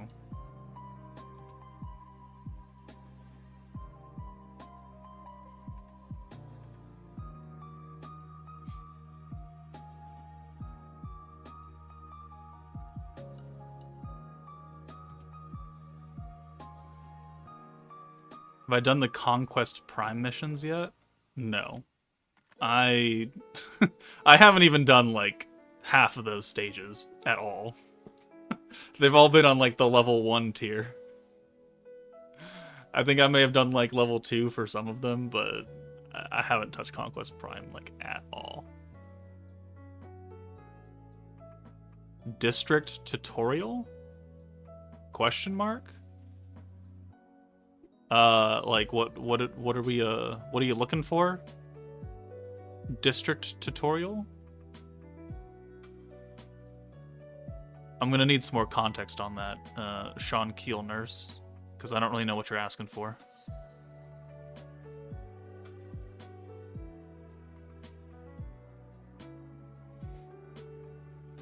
When's the last time I did Conquest Prime video, huh?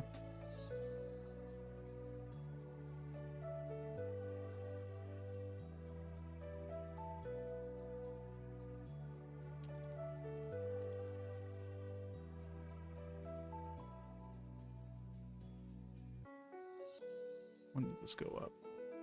July 31st of last year is the last time I did a Conquest Prime video.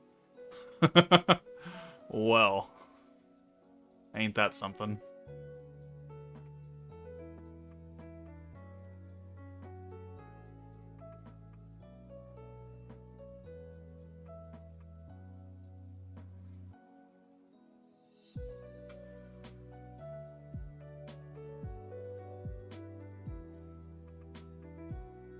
I am broke from doing pity on banner for Protector Amnesia, and I am free to play.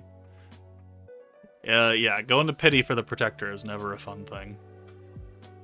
Never a fun thing.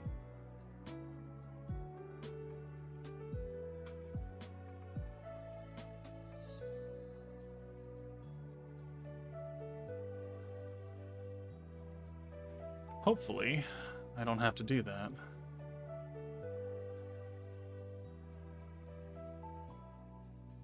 Oh, as a sneak peek for you guys, we did the count for all the free stuff that we received over the 3rd anniversary, and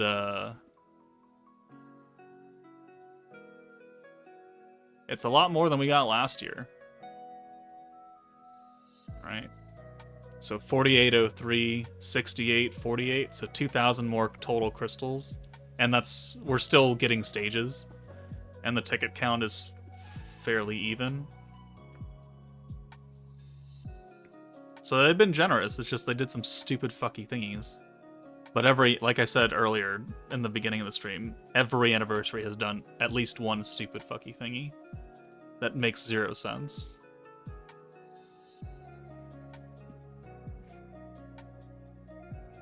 But no dupes, and that was a contributing factor.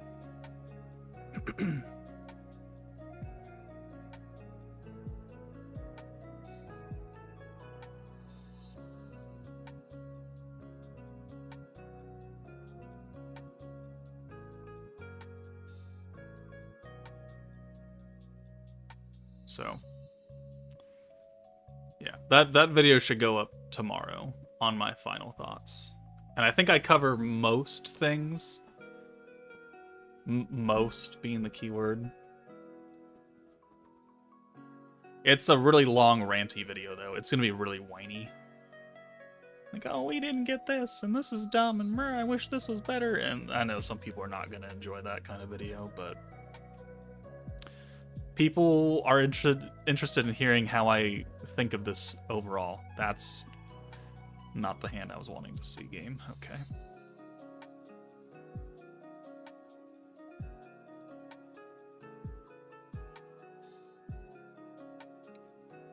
This is like the worst stage to get a 2-2-2 spread.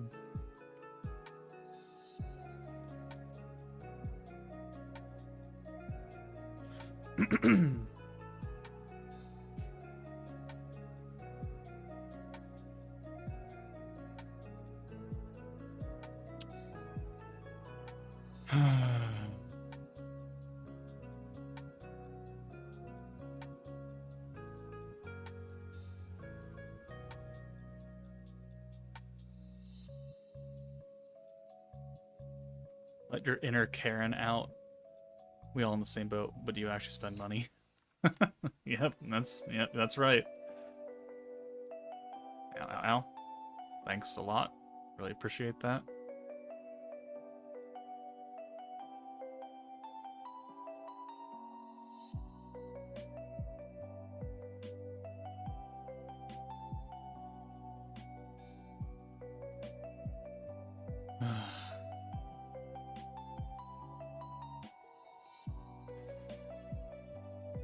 Sean Keel Nurse, I'm still waiting for you to give me some extra context on your district tutorial question, because I honestly don't know what you're asking for.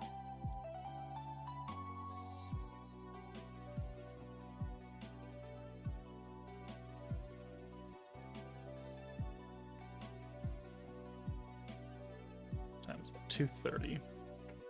Okay. If you guys have not done it, please do the survey. Please make the game better. Please let your frustrations out. And let the devs know that they did some stupid shit. That's a good hand.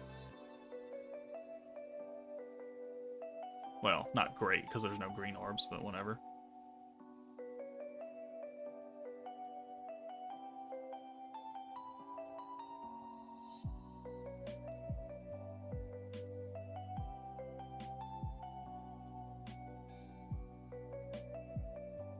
Thank you for that. How to increase population the fastest, what to prioritize? Yeah, do story. Do story quest. That's how you increase your population.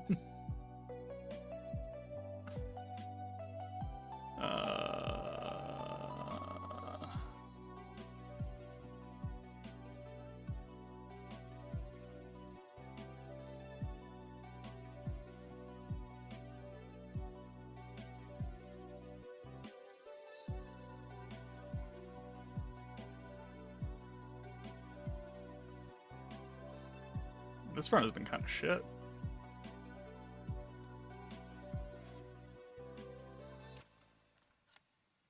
Alright, well, there's one down.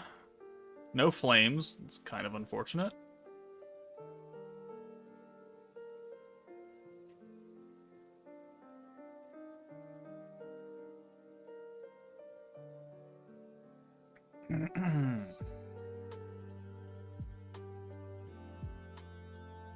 Do it again.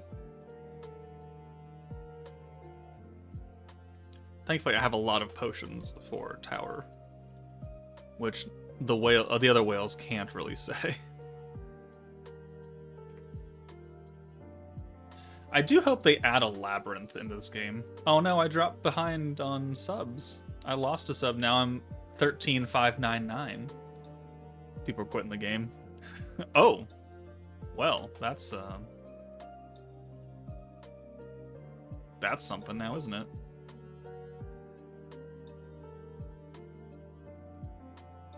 Guess we'll just do the wind buff now for funzy onesies. Oh, I thought I would have gotten EX ult off that. Yeah, where's my all millim orbs, huh? They're here.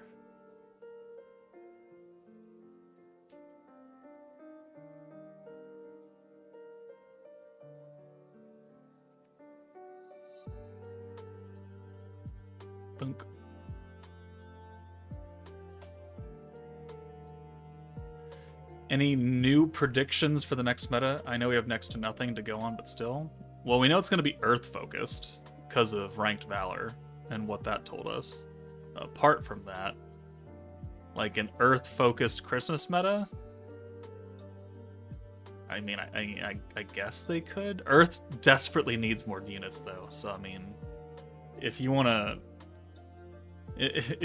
to make this look a little better, then I'm all for it. But even one meta realistically isn't going to help all too much. I mean, it puts them within shouting distance of water.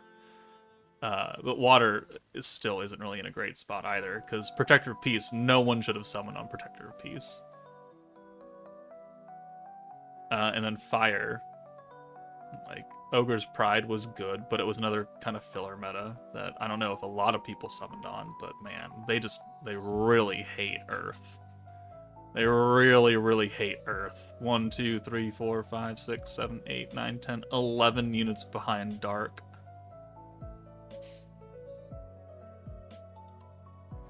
Oh, boy. Oh.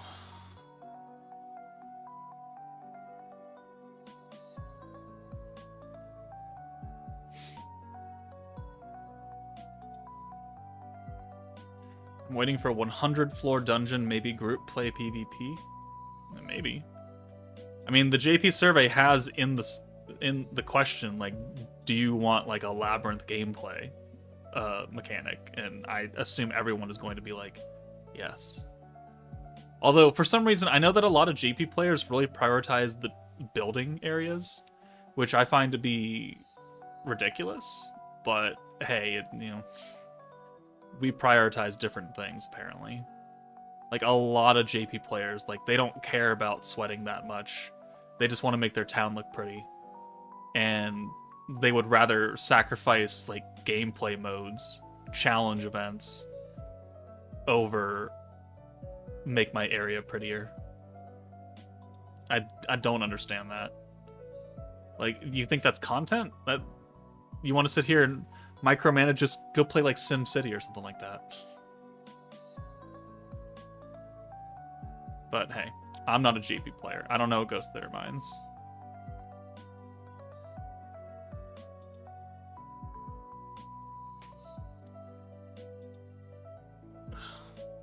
Japanese lifestyle is hectic. Yeah, but then you have the other side of the fence for JP players where they literally no life Jubilee for a week straight. And they're going for like the premium optimized run. Like if one thing is out of place, the run is dead and they reset. And they do that for a literal week, which is why the JP Jubilee scores are always so much higher on average than everyone else.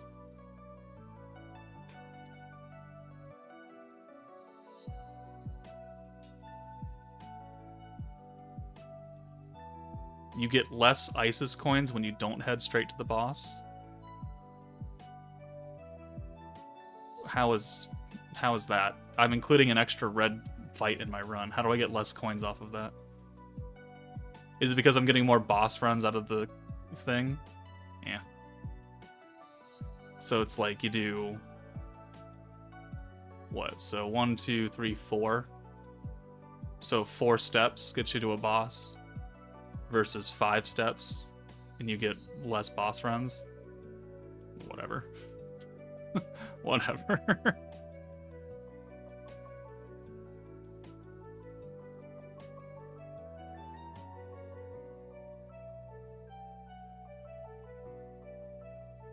One, 2, 3, 4, 5, 6. You can tell that I really optimize the game a lot. I make content for it. I don't do everything this game has to offer. Like, I don't do the daily stories. I haven't touched most of the Conquest Prime stages. Like, there are still things that I just have not done, and I just am not going to touch.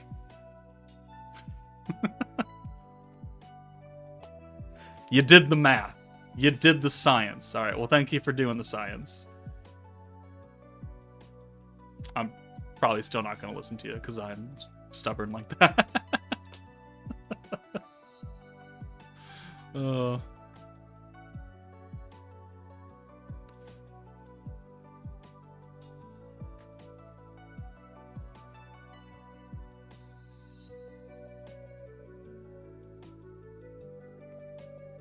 Ugh. That hurt.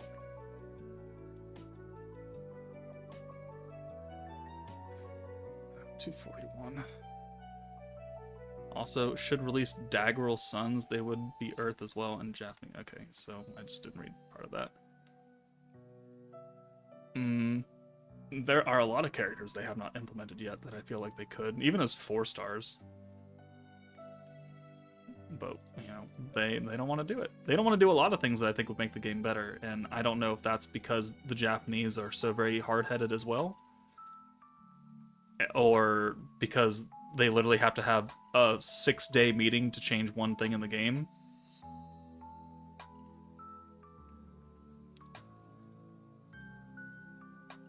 I hope you at least move back to Master Predator instead of Expert. Well, see about that, no. No, I have not.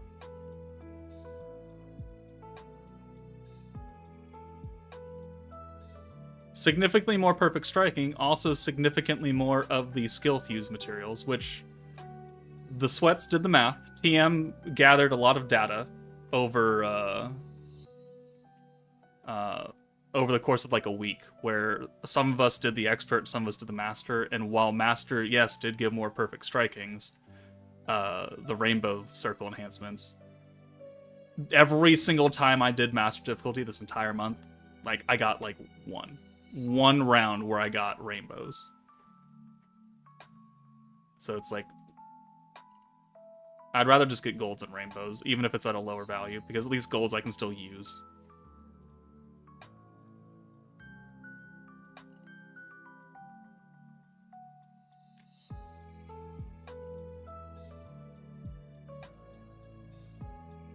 Like, I know what his statistical math says, but when I will go to do my runs, like I did a day of master and I did a day of expert, and I got more rainbows in my expert difficulty than I did master. And I got a whole bunch of the stupid skill fused ones, and I was like, I don't really need these. I got like 250 of them, and I'm not skill fusing everybody, so why do I willingly want to do a stage where the probability of getting them is like so much higher?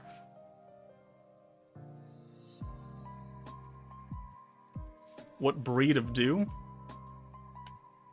Baja.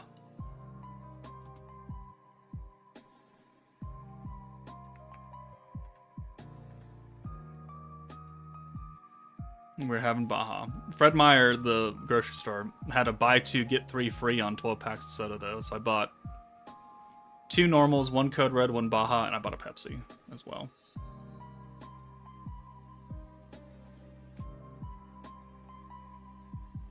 They know waifus sell, not gonna sell some ripped dudes. Yeah, see, that's exactly why. But they could do like 4-star units, or make them, you know, ticket EXs like they did for Mirren and Isis and Kyokyo and all that. Like, I don't see an issue with doing that.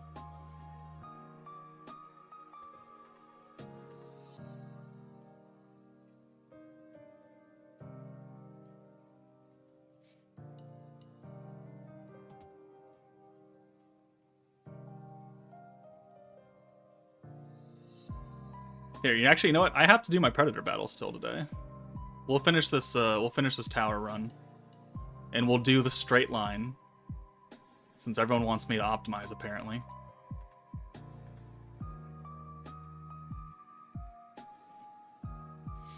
I'm from the UK. I don't have many types of Mountain Dew here, so it took me about 5 times hearing you say it to figure out it's Baja and not haha flavored.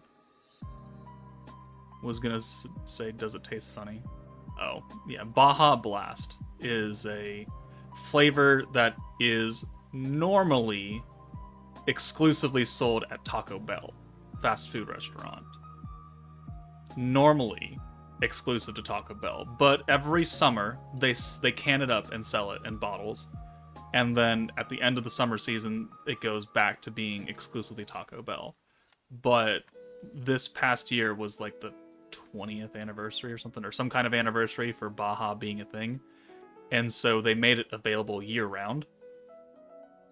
And so I've been able to buy just 12 packs of cases of Baja at the store, which is great. It doesn't still taste the same. It's like getting canned Coke versus Coke from a fountain, it like there's a drastic difference in flavor quality. But yeah, I expect that once it hits January 1st, it's going to revert back to summer seasonal. I didn't pull the orange training? Okay, whatever. This is probably the worst stage to get not a 6-hand send on because Carrion is going to murder you.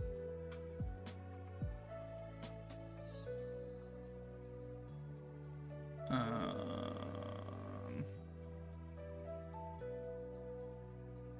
many points do I have? 77.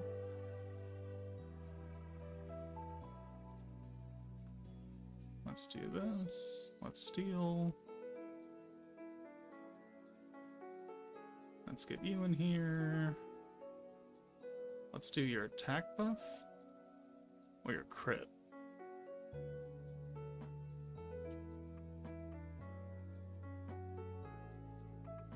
Let's do the crit. Make meta for Coliseum challengers so we get new Carrion Gop to Ranga Fusion and Bull and Horse. That could be funny. I don't think we're gonna kill Carrion here. Oh no, we will. Never mind. Question, does the weapon enhancement statues affect you outside of Isis Tower? I think so. I think so. Being the keyword. It is quite windy outside.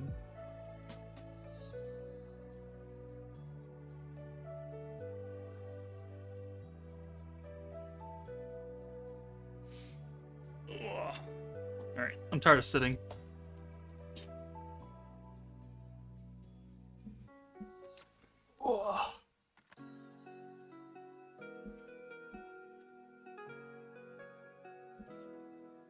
We're gonna block these lights though, so I'm gonna get a little darker.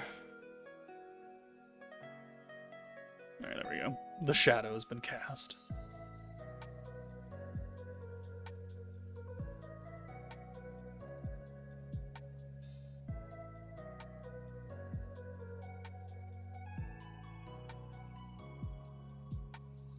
And we didn't get an ult.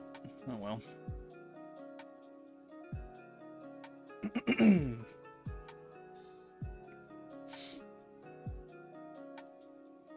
Okay, that's a hand.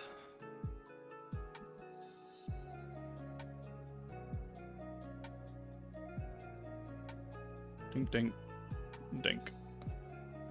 Oh, the Diablo orbs.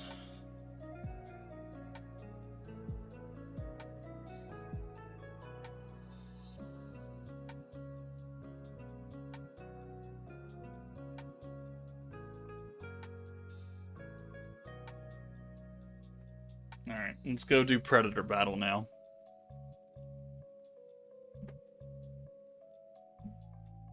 Let's see how many rainbows I can get.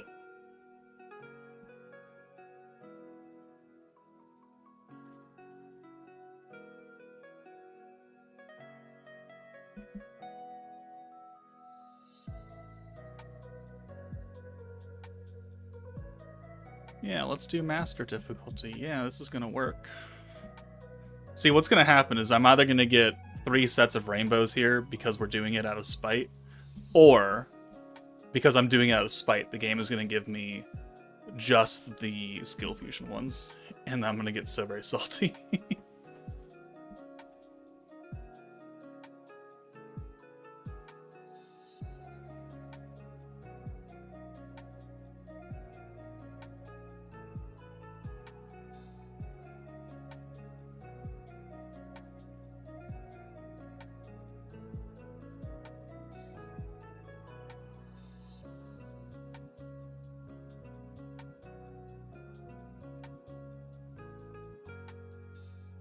Alright, what do we get?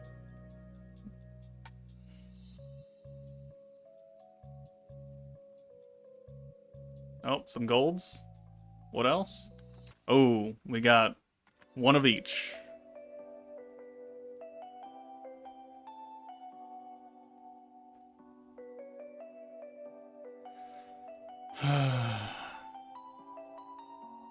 I have skill fused like 3 people from the latest batches.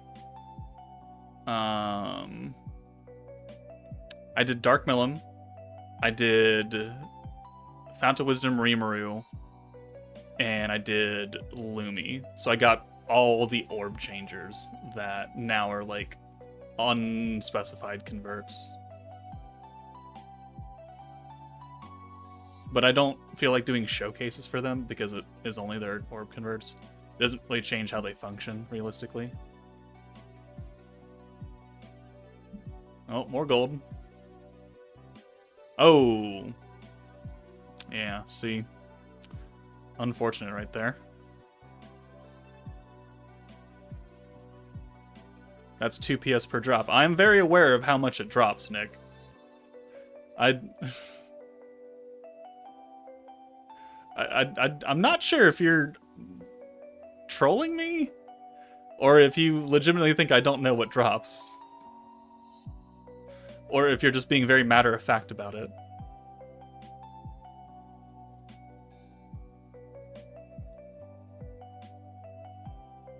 Yeah, that sounds like math, and math is not my friend.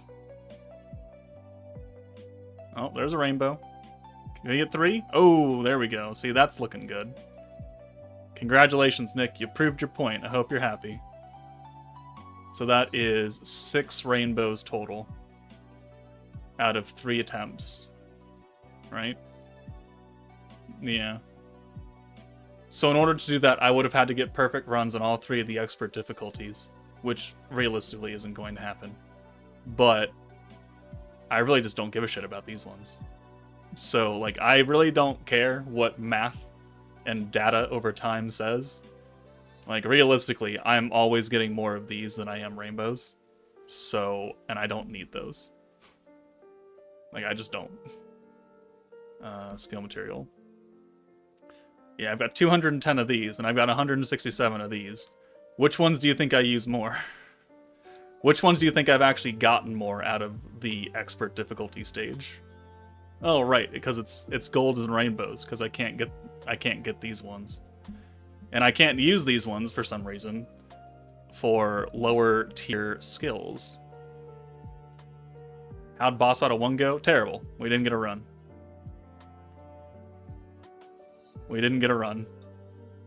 And I'm kind of done with it because I don't want to do it anymore. The way I look at it is I would rather have more generic items than specific items. And if that cuts me back on the amount of rainbows that I get, it's a small price to pay because I can still use golds for rainbow skills. And that's how I am going to justify my decision to pretty much run expert. Is because I can't use these for everyone. I can use golds for everyone. And regardless of what difficulty you're doing, you still get 2 golds per run. So, that is my reasoning for it. Alright, what's next? Oh, nope. Yeah, back to tower. Dungeon would also make sense to answer problem with lack of skill enhancement. They could add it as a drop for bosses. They could. That'd be really cool. If we got just like a gigantic butt ton from chests that you could put in the dungeon. Like, that'd be cool. That would really help out. Will they do it? Find out next year. Could impact how you advise others. Yeah, I did advise them. I advised them to do expert. Because I'd rather them get universally viable skill enhancements than the potential of getting more rainbows, but also getting skill enhancements for things that they legitimately can't use. That was my advice. And whether or not people agree with that is, up to them. But if they're sitting on 20 rainbows and 40 of the perfect prowesses and they have no skill fusion units to speak of, like, I think they'd rather have more golds. Oh, another 222. Look at that.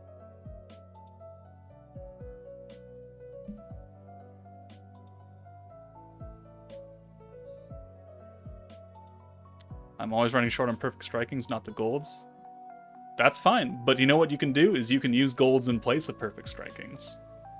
You can't do it for the other ones.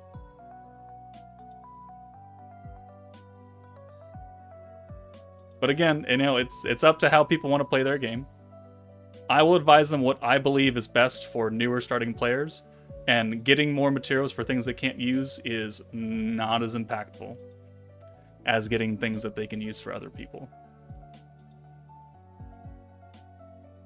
But again, like, this isn't an argument. Like, I'm not trying to shit on you.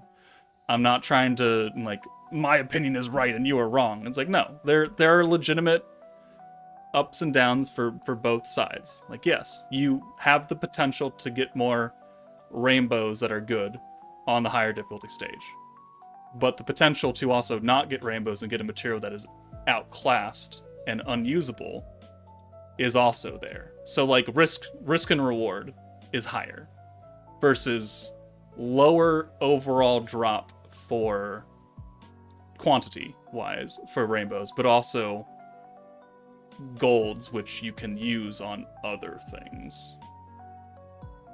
So there are valid opinions on both sides. It's just how you want to play your game, right? And it all goes back to that, like, what do you want to do with your game? Although how many floors you beat somehow? Floors, what? Floors of what? This? I've beaten all the floors of tower.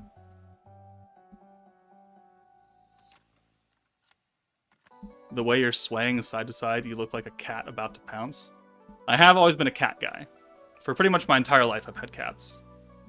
This, I think, right now is the longest period of time that I have not had a cat. Because when I was a small, wee little child, we had 2 Siberian Huskies, and then we moved into a townhouse and we couldn't have them. And then we started getting cats. And so from, like, age 2 to 33, like, just this past year, I haven't had a cat. So yeah, for 31 years, essentially, I've had a cat in some way, shape, or form. Whether it be my parents' cats and I live with them, or I've had my own cats. This past year is the first time that I've gone this long without an actual cat as a pet living with me. Not that I don't like dogs. I like other people's dogs. I don't like taking care of my own dog. Because that includes having to pick up their shit and having to walk them outside when it's pissing rain or cold as fuck or hot as fuck. And I've done that. Like, when I was married, we had a dog. It was a little fucking pug, and I decided that after that I didn't want a dog anymore. But I know lots of my friends have dogs, and I love their dogs. I also love that I generally don't have to take care of them.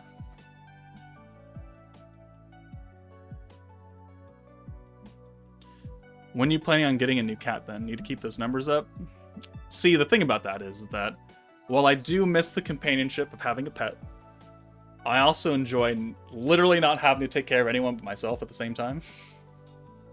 So, it's like, it's kind of a toss-up.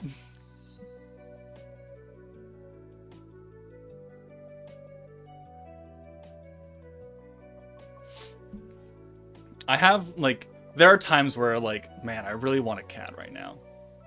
And then there are times like, man, I'm really glad I don't have a cat right now. I don't know. I've still got his cage and his food. Like, I haven't poured that out yet for some fucking reason. I tossed his cat litter, though. Mainly because we left it outside. And it got all rained on and stuff. And it got disgusting. But, that's not what I wanted to do. I haven't actually, like, legitimately gone to the vet and been like, I'm about to pick you out, but never mind.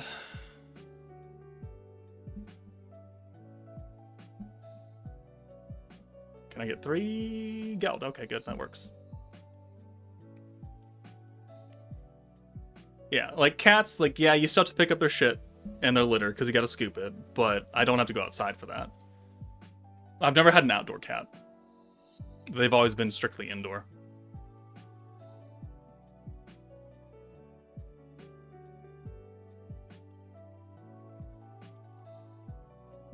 And 1, 2, 3, 4, 5, 6. Oh. 3 o'clock. We've been streaming for 2.5 hours.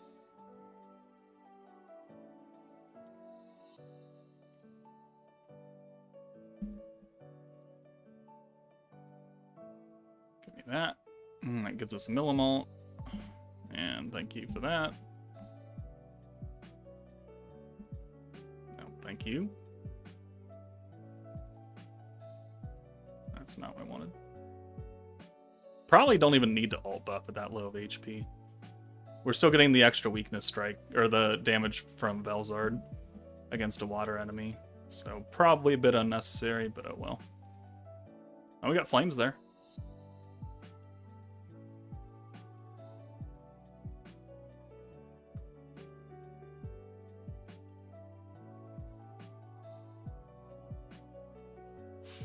Okay.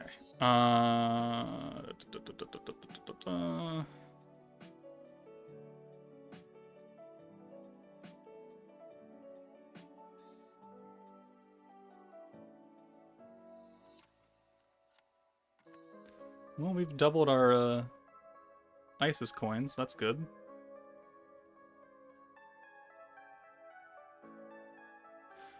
What am I gonna do? So I gotta go. 5:30 is when I'm going out.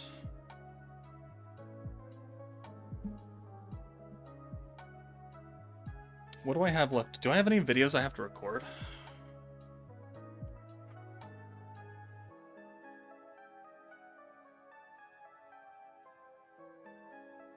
Besides the members ones? I don't really think so. I'm scheduled out for pretty much until Tuesday, when we get the next meta.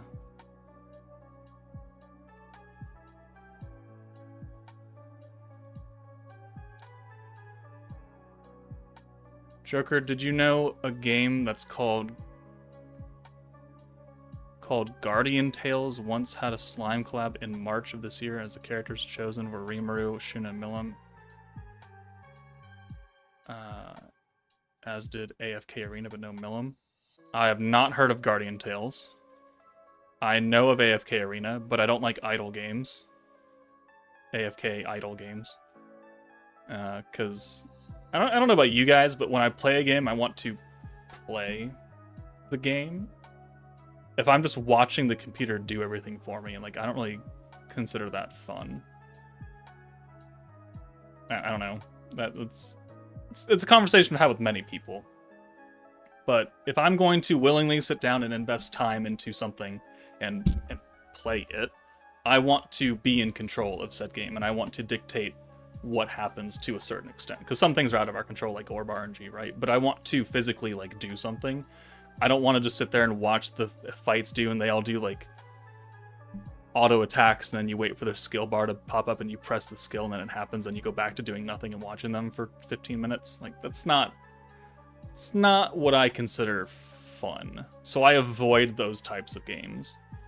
And while Slime has its own little, like, it's parallel processing that you can AFK and you do it and come back, or it's got the passive rewards you get from the town, like, yeah, but that's not the primary gameplay of this game.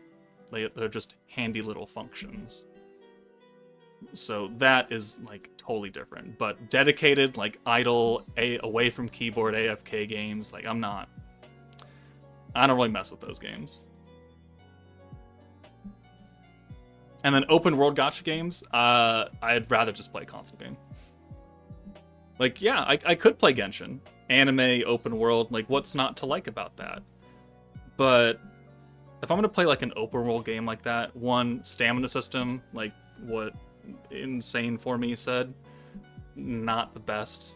Like, go play Elden Ring. Does that have stamina bar? It sure does, but it's not like I just have to stop playing the game for a couple hours to wait to go forward 10 steps.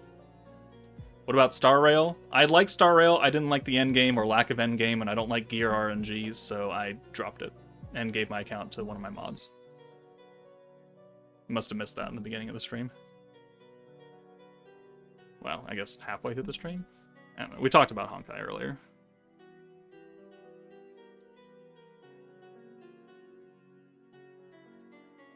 Like, when Honkai first came out and I played it at launch, like, it was fun, because there was a lot of stuff to do.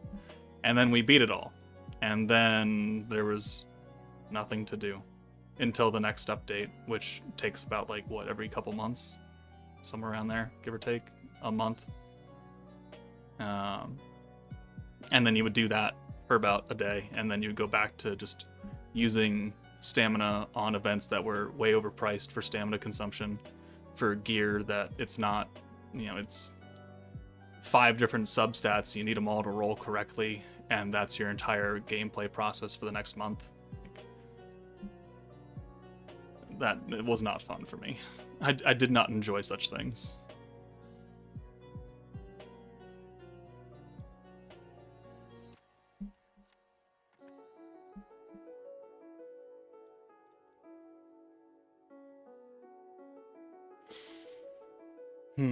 I need to go back and do my 100% run for Persona 3 Reload. I need to go back and do my 100% run for Metaphor ReFantasio, because I beat that right before the 3rd anniversary started, and then I haven't touched it since. I need to go back and actually play Sparking Zero, like the story missions and all the what-if kind of side stories. And then something else. Oh, Dynasty Warriors Origins comes out in January for PS5. I'm excited about that because I love me some Dynasty Warriors. I played the Souls-like Wo Long, Fallen something something, or something like that. I enjoyed that. It was hard, but I enjoyed it.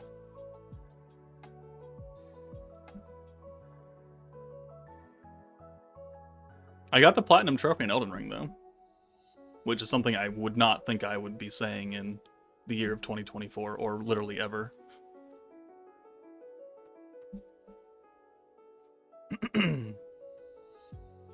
What else do I have to do? I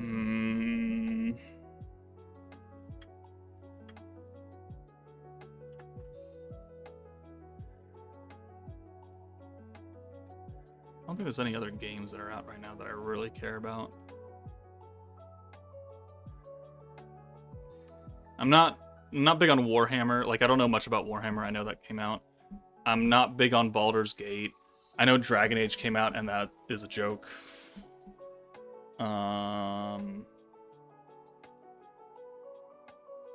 Assassin's Creed got delayed to like February or something, which I was kind of excited to play finally a Japanese set Assassin's Creed game, because it's like they intentionally avoided it for decades, and I don't really understand why. But at this point, like, Assassin's Creed has kind of gone downhill, which is really sad. Like, I wish primetime Ubisoft made the Japanese Assassin's Creed, because I liked... One was a technical success, even though it was quite boring. The Ezio trilogy was fantastic. Black Flag was great, and then everything after that kind of went downhill. I wish that they had made the Japanese set Assassin's Creed before it went downhill.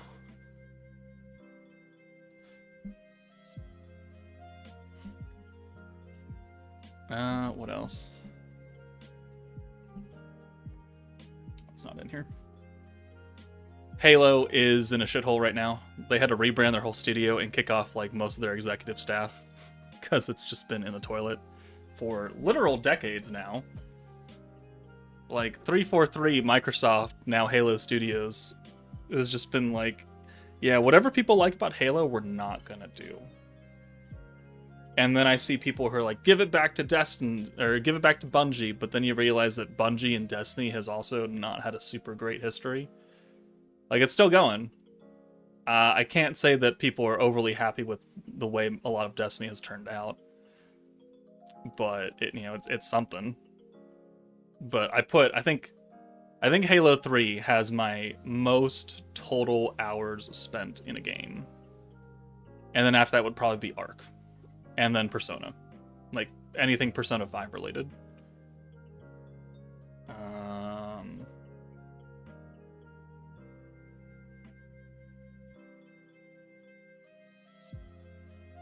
Right?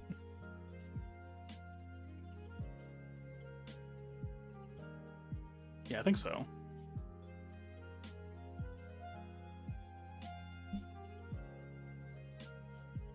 Because, like, Halo 3 was 2007? Right? Yeah, 2007. That was my junior year of high school. So that was, like, that was prime time. LAN parties, going to our high school friends' houses, having controllers thrown in each other's faces because we're camping them.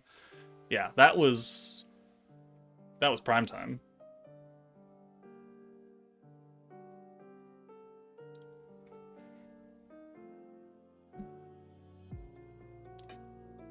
Yeah, midnight launches, going to GameStops before they became a meme. I remember those. I went to midnight launches for Halo 3, Halo ODST, Halo Reach, Halo 4.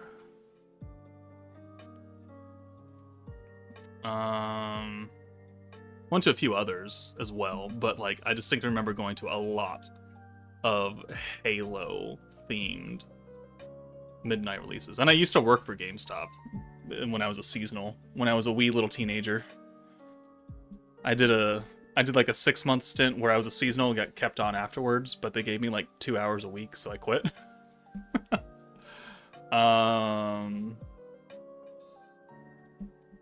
I worked seasonal at Best Buy Mobile. I worked seasonal at Toys R Us before they went out of business. That was hilarious. I've done retail, like Total Wine. I worked for 13 years at a local pizza place. I was a manager there.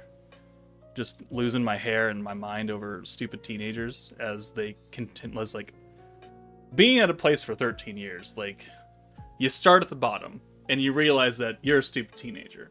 And as you slowly rise up and you get older and older and older, you realize that you get older, but the stupid teenagers remain stupid. And they just keep getting younger and younger because you keep getting older. And your tolerance for stupidity really starts to drop. And then you get bitter old men who are just tired of everyone's shit. And that was pretty much me. Oh. Hey Joker, how about a collab Slime would never do? You would say Monster Hunter. A collab that Slime would never do.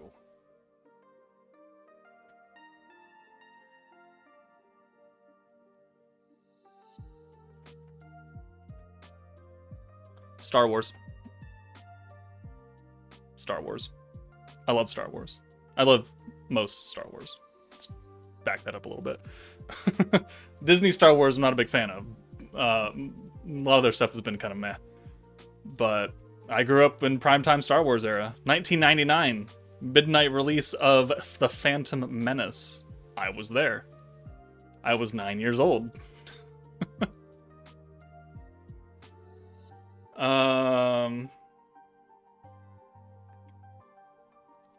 It makes me sad sometimes how Star Wars has fallen. There's so much that they could have pulled from Star Wars Legends because Disney just uncanonized everything because they're greedy little bitches. At least they've introduced Thrawn. So that's like the one good thing we can say, even though they kind of took his story in a bit of a different direction. They've made slight hints to things that used to be in the books.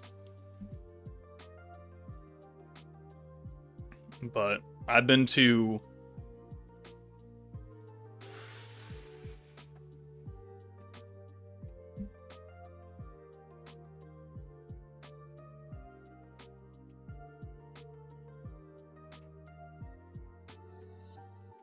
I've been to 3 Star Wars celebrations over my lifetime, like the dedicated Star Wars conventions. I went to the one in California, went to one in Chicago, I went to one in Orlando. So I've been there, and I've gotten autographs from the Emperor, Darth Maul, and I don't think I got an interview or an autograph the first time. But I've got Darth Maul's autograph and picture with him, and I've gotten the Emperor's autograph. And then I also got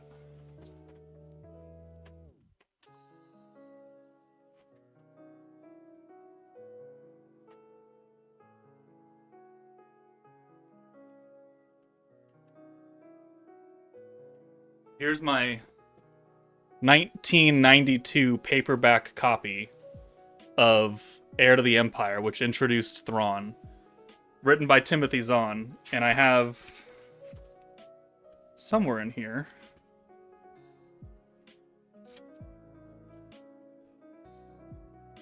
Timothy Zahn's autograph.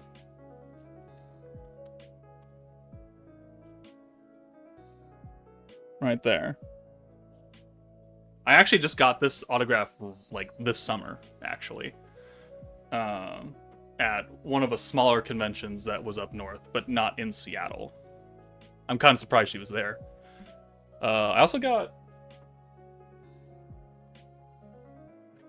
Kaori Miyazono from Your Line April. I got her English voice actor's autograph on the figure base.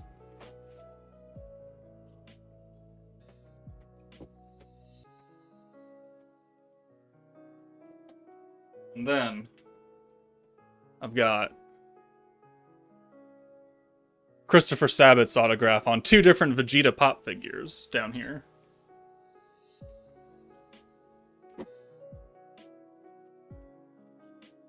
So I've been to many conventions. Star Wars conventions were fun. I was in the theater when they announced the reboot of Star Wars Battlefront. Like the original, like the 2008 version or something like that. I don't 2012 version of Battlefront. I was in the theater where they showed the very first world exclusive trailer for that. So conventions are fun. They smell like the meme of a whole bunch of nerds gathered in one place. It's very true, unfortunately. That place reeks sometimes. But it can be fun. Cosplaying or seeing other people cosplay is fun. Getting pictures with them is fun. Artist alleys are good. I have Violet Evergarden, her English VA, Erica Harlicker, who also voices Panther on Takamaki in Persona 5. I have 2 autographs of her. One for Violet, and then I got a pop figure down there of Panther.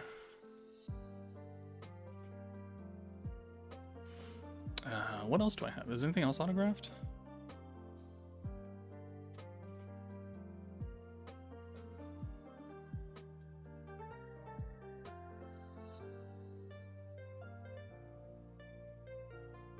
I think that's the only things I have autographed.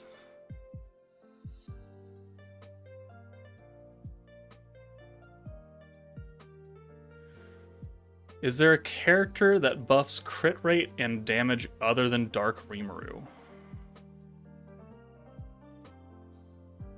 For themselves or the team? Like doing it all in one?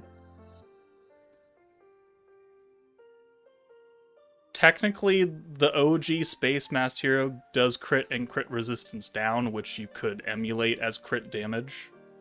It's almost the same thing. The hero does that.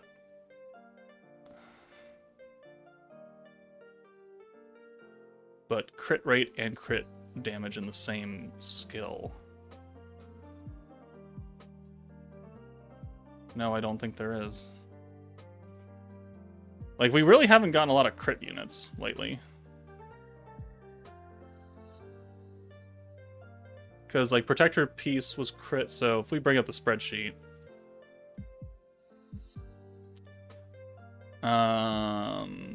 Pierce. This is crit focused, but Rimuru gives guaranteed crit rate. Xion is crit damage. Hinata's crit resistance down. This is Pierce synergy. That is crit and crit resistance down from Rimuru. So, I mean, but it's only for Earth and Fire characters, so it's very specific. Commander is synergy. Exalted Champions is synergy. Primal Demon is Pierce. Tempest Elite is Pierce. Stern of Spirit is crit, but it's Overlord, which means you can't get it anymore. And no one did crit damage on that team. Nir's Blessing. Xion gives crit rate, and Shinsha gives crit damage, so that's 2 different skills. Pretty Sparkle is synergy. VOC is synergy. Wielder of Magic is Pierce. Overlord is defense. Summer Memories is crit. But again, no one gave crit damage on that team. It's just Hinata gave guaranteed crits. Konosuba was Pierce. God was crit, but he got crit from Miran and crit damage from Shuna. Warrior's Mind was crit. Guy gave crits, and Violet did crit damage. World of Fantasy, the Protector gave crit. Milim gave crit damage for herself only. Yeah. Besides Rimuru,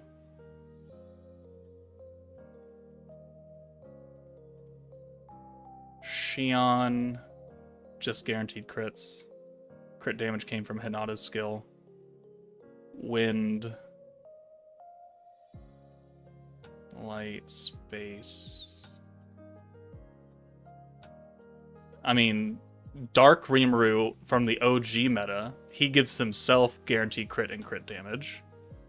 But yeah, there's no team-wide crit damage buffer right now, except for the first anniversary Dark Rimuru, who is only giving it to Dark allies, or the full buff to Dark allies.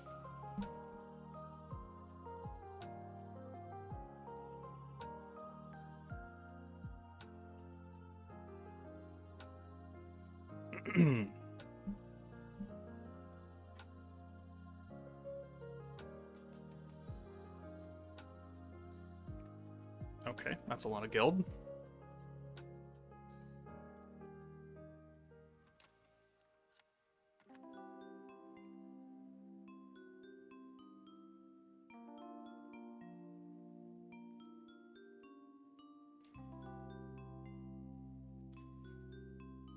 That means Blanc should have been that unit yesterday, but who knows what the dev was thinking. Yeah, I don't really understand.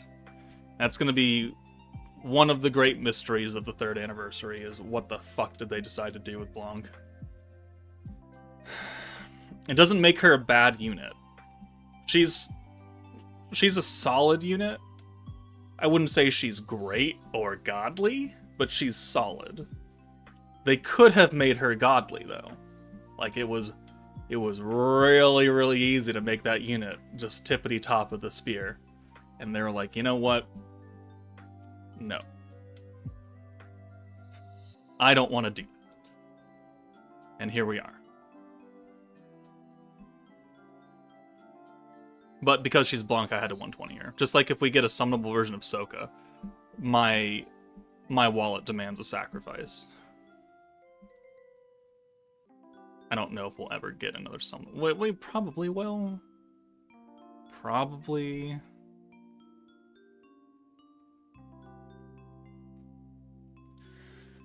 But if, for example, Blanc gives a crit rate and damage buff, will the 3rd anniversary be the best meta right now? No, I don't think it would be. As far as raw damage output, it would. Yeah, sure, but Gazel makes running this team just a fucking pain in the fucking ass.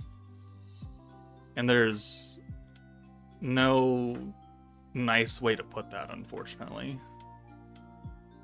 Like, Gazel is the worst part of this team. And it's really unfortunate because you need him. Like, there's no way you can run this team efficiently without Gazel. And it's really, truly unfortunate.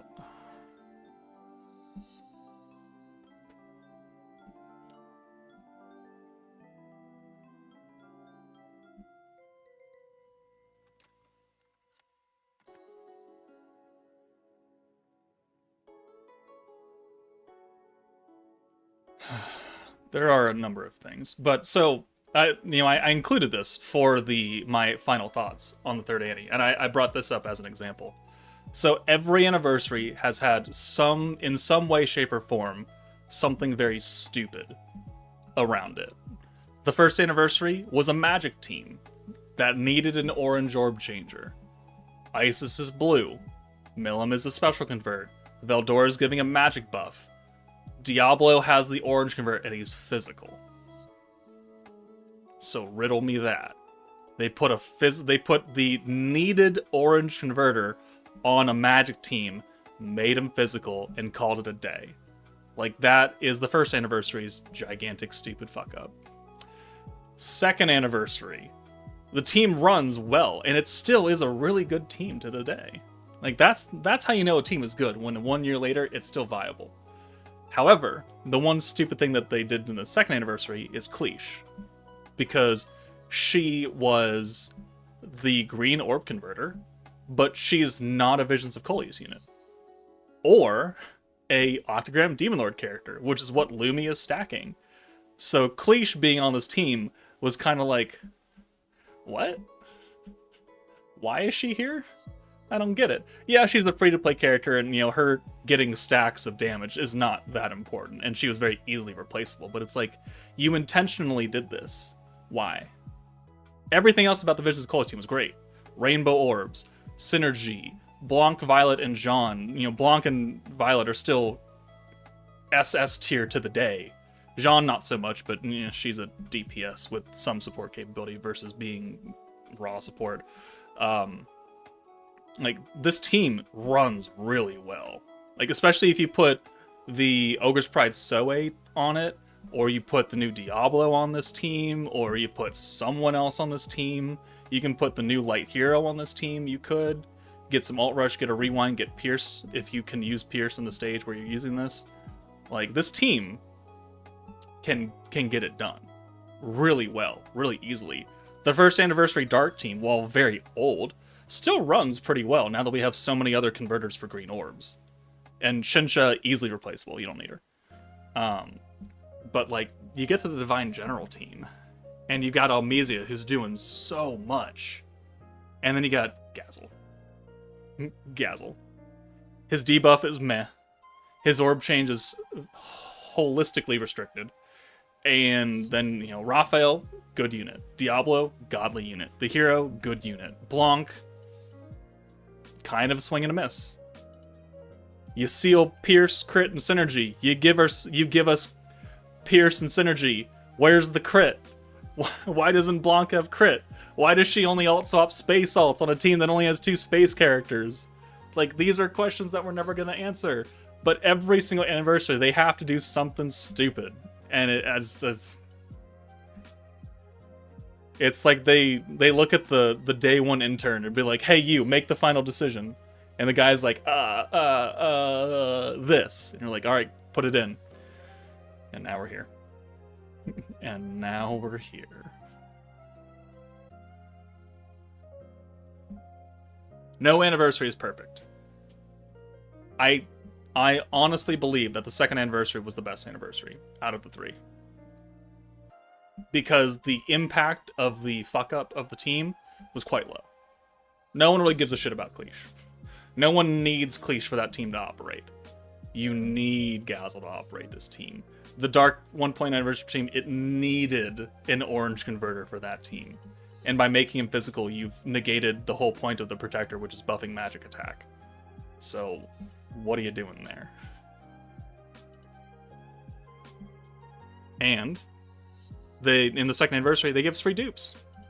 Free dupes. They didn't do it for third anniversary. Why? I don't know. The second anniversary, one of the grouchy I don't like points for a lot of players was the fact that the big time month-long login bonus was only tickets and not crystals, which people had a big ol' hissy fit about. Which I get. You know, tickets are not as good as crystals because you can't use tickets on the new banner. They were bitch tickets. So for the third anniversary, they changed that, and they gave us crystals. Great! You took away my dupes, though. I don't know why. Because they're the new rarity? Yeah, probably. Because you gotta sell? Probably. Is it really gonna hurt that much if you give us a dupe? Not really. But, eh. You gave us 100 tickets for Ice and Kyoko's banner, so I can forgive you for that, because that's really huge. Unfortunately, it wasn't for the entire period of the anniversary, which I think it should have. It should have been just a thing while the banner was up. Because that banner doesn't go away till like the 7th or something of December. Like, I don't know why you couldn't have just had those the entire time. So that's like another weird question mark. I get it. They want people to join right stat now to really take advantage of that. They don't want people coming in at the end getting all this free shit when they didn't actually put the time in, I guess. And it's not really a good excuse, but sure, fine, whatever.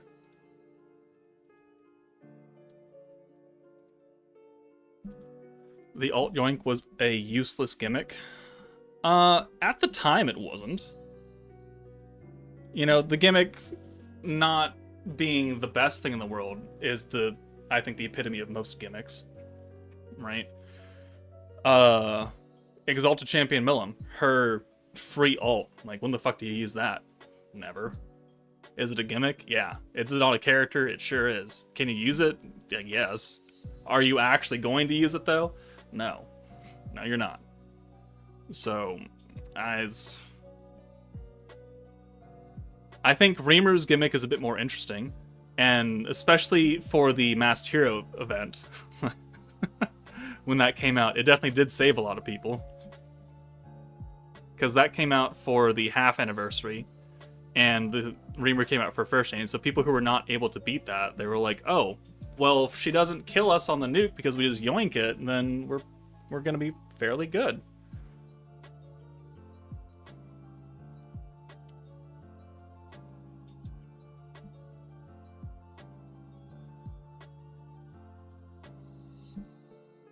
Out of the 3 anniversaries they did, and with the units they did fuck up with, who would you say is the more stupid one? So what anniversary fucked up the hardest? I think it'd be this one. I think it would be the 3rd anniversary team. If we're only looking at the full team composition, not individual unit strength, but the team as a whole and how it runs, the 3rd anniversary team is the worst team to run. I hate using this team.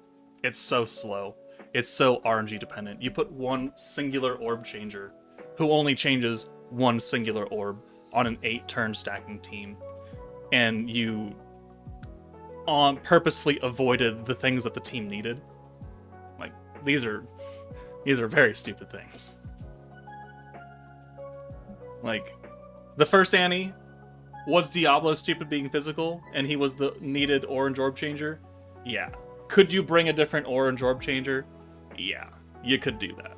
And Diablo wasn't doing anything for Millum's damage output, Millum being the DPS of that meta. Like, he had his own attack buffs, because he was meant for Valor Cup, because that was the brand new thing for the first Annie, was Valor Cup. So by making him AoE, you were able to use him to nuke. Fine. Why didn't you make him magic? Not a big deal. You just bring a different orb changer, call it a day. Easy fix. Cleash, same thing, easy fix. You just bring a different green converter, green to blue, who had a support buff, which at the time we had Fount of Wisdom Albus, and if you were lucky, you had Kazuma from Konosuba. Like, these are easily fixable things. There are substitutions you could bring on both of those anniversary teams, and the team would still run fine. You cannot take Gazel off this team and have it run efficiently. you just can't. You cannot. You cannot replace Gazel. If you're running Divine General, you are running Gazel, and that is a foregone conclusion. And if you aren't, then your team is incredibly gimped. But Gazel is the reason why this team sucks so hard. Because you need him. So I think, in all honesty, that the 3rd anniversary fumbled the hardest. Which is not what I would like to say as a primary content creator for this game. But there is just no sugarcoating it. And if I tried to sugarcoat it, people would call me a fake-ass bitch. And I would probably call myself that too. Like, oh, it's not that bad, guys. The team is still fun to use. No, it's not. No, it's not. The team sucks. I hate using this team. It went from, like, an 8-turn stacking team took about 8-9 minutes to run in a Jubilee fight. Now it takes, like, 15 to 20 minutes.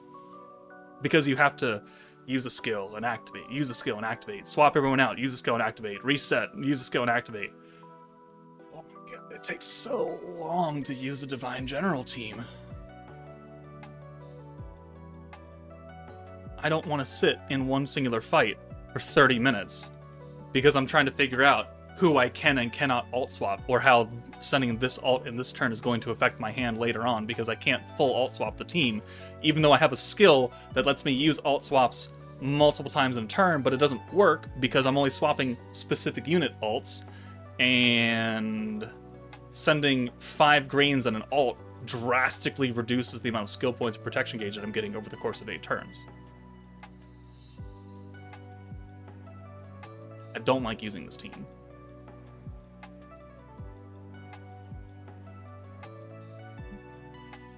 Besides Octagram Bazaar, which characters got nerfed, buffed, or reworked? Because I just made a comeback on the 3rd Annie.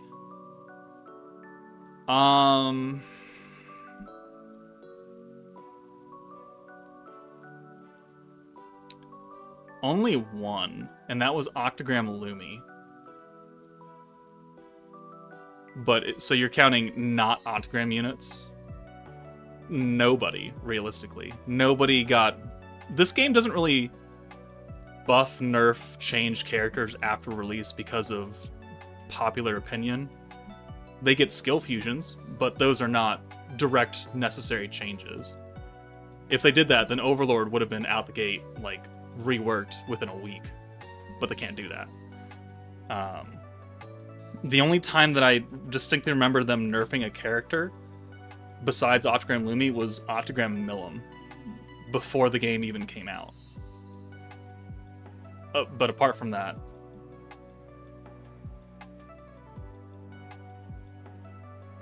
Well...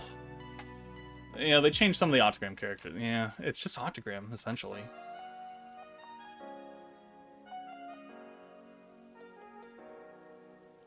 Yeah. I think that's it. That's all you got. Octagram units or nothing. They don't do it. They don't sway to public opinion. Like, the entire player base hates this one thing so much that they're like, okay, we can't ignore it anymore. That's not how this works. Unfortunate, though, because if we could have changed the Overlord team, it would be much better looked upon than what it currently is, and what it always will be, as a failed collab. With high potential and low output.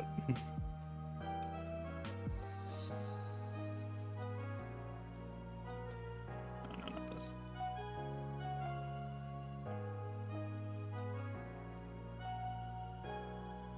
$80 points in the turn, okay.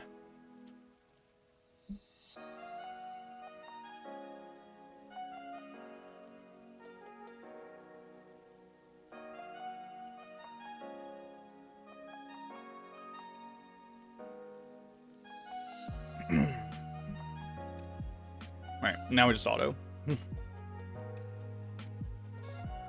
We'll probably end the stream rather soon. We've been going for over 3 hours now.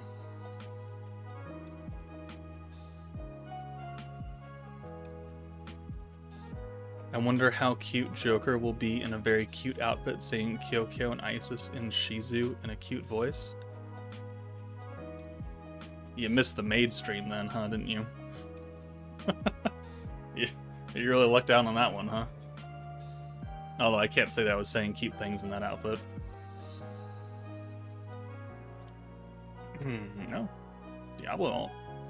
Didn't even use any points on that.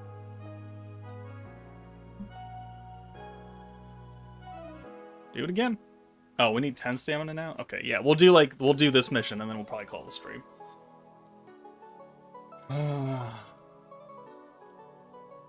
Jeez. Alright. 1, 2, 3, 4, 5. I think I'll go take a nap. Because I'm old and naps are cool.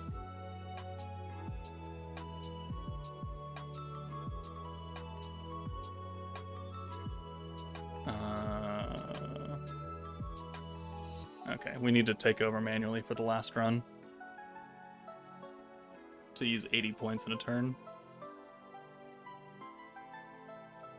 Well, maybe not. We can take over right here.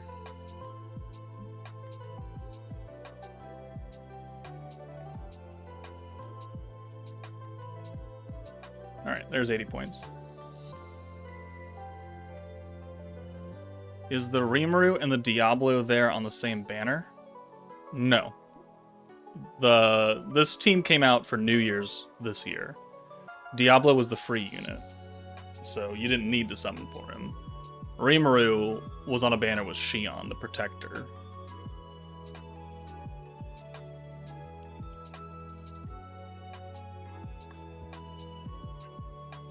When is the next live stream? My live stream or the dev live stream? They're both Tuesday.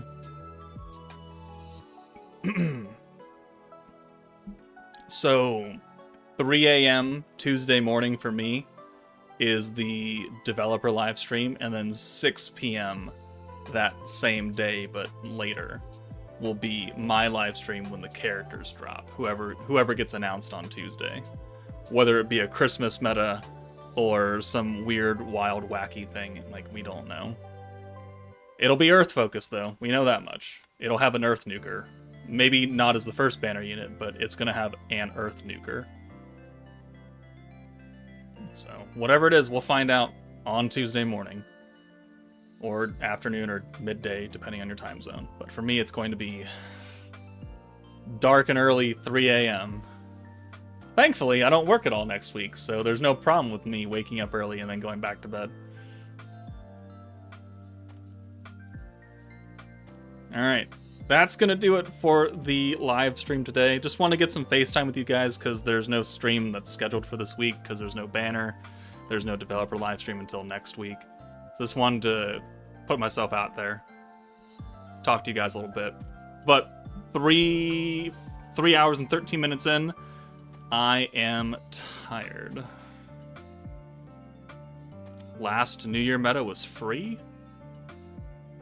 This is a gacha game. No meta is free. Anyways, yeah. I'm gonna go take a nap. So, hope you guys enjoyed chatting. I'll see you gught on Tuesday. Bright and well, actually I don't think I'm gonna be live on YouTube for that. If you're in the Discord, I'll see you bright and early on Tuesday morning. But, that's it from me. Take it easy. And I will see you all later.